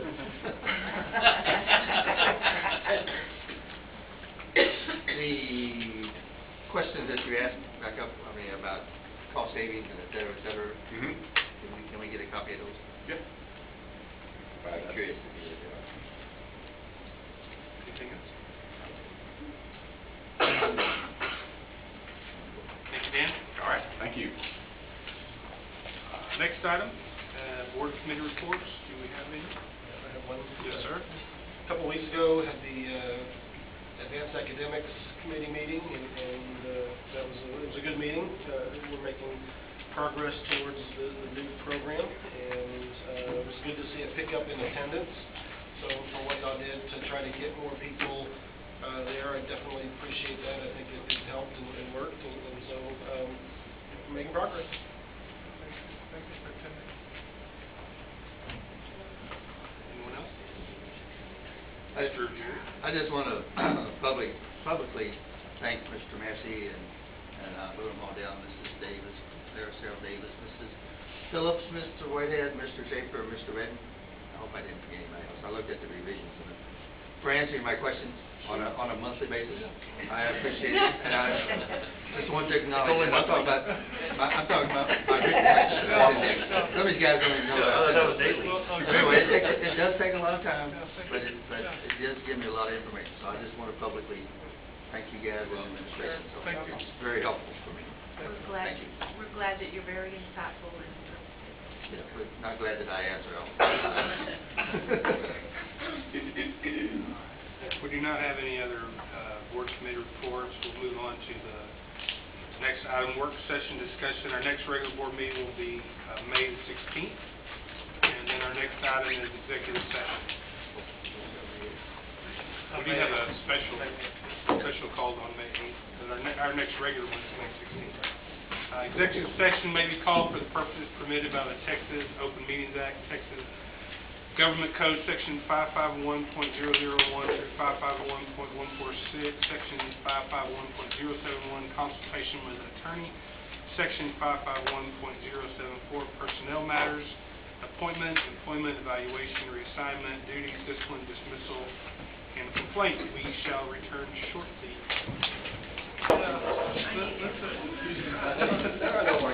We will now convene from executive session. The time is 9:50. We have one more action item, the hiring of career technical education director. Thank you. Good evening. In accordance with Board Policy DC Local, it's my pleasure to present the recommendation for the Career and Technical Education CTE Director for Brazosport ISD. After an extensive interview process, it's my pleasure to recommend Jessica Jennings for the position of CTE Director for Brazosport ISD. I move that we approve the recommendation of Jessica Jennings as the Career and Technical Education CTE Director for Brazosport ISD. Second. It has been moved by George and seconded by Scott. All in favor say aye. Aye. All opposed by nay. Carries unanimously. Thank you.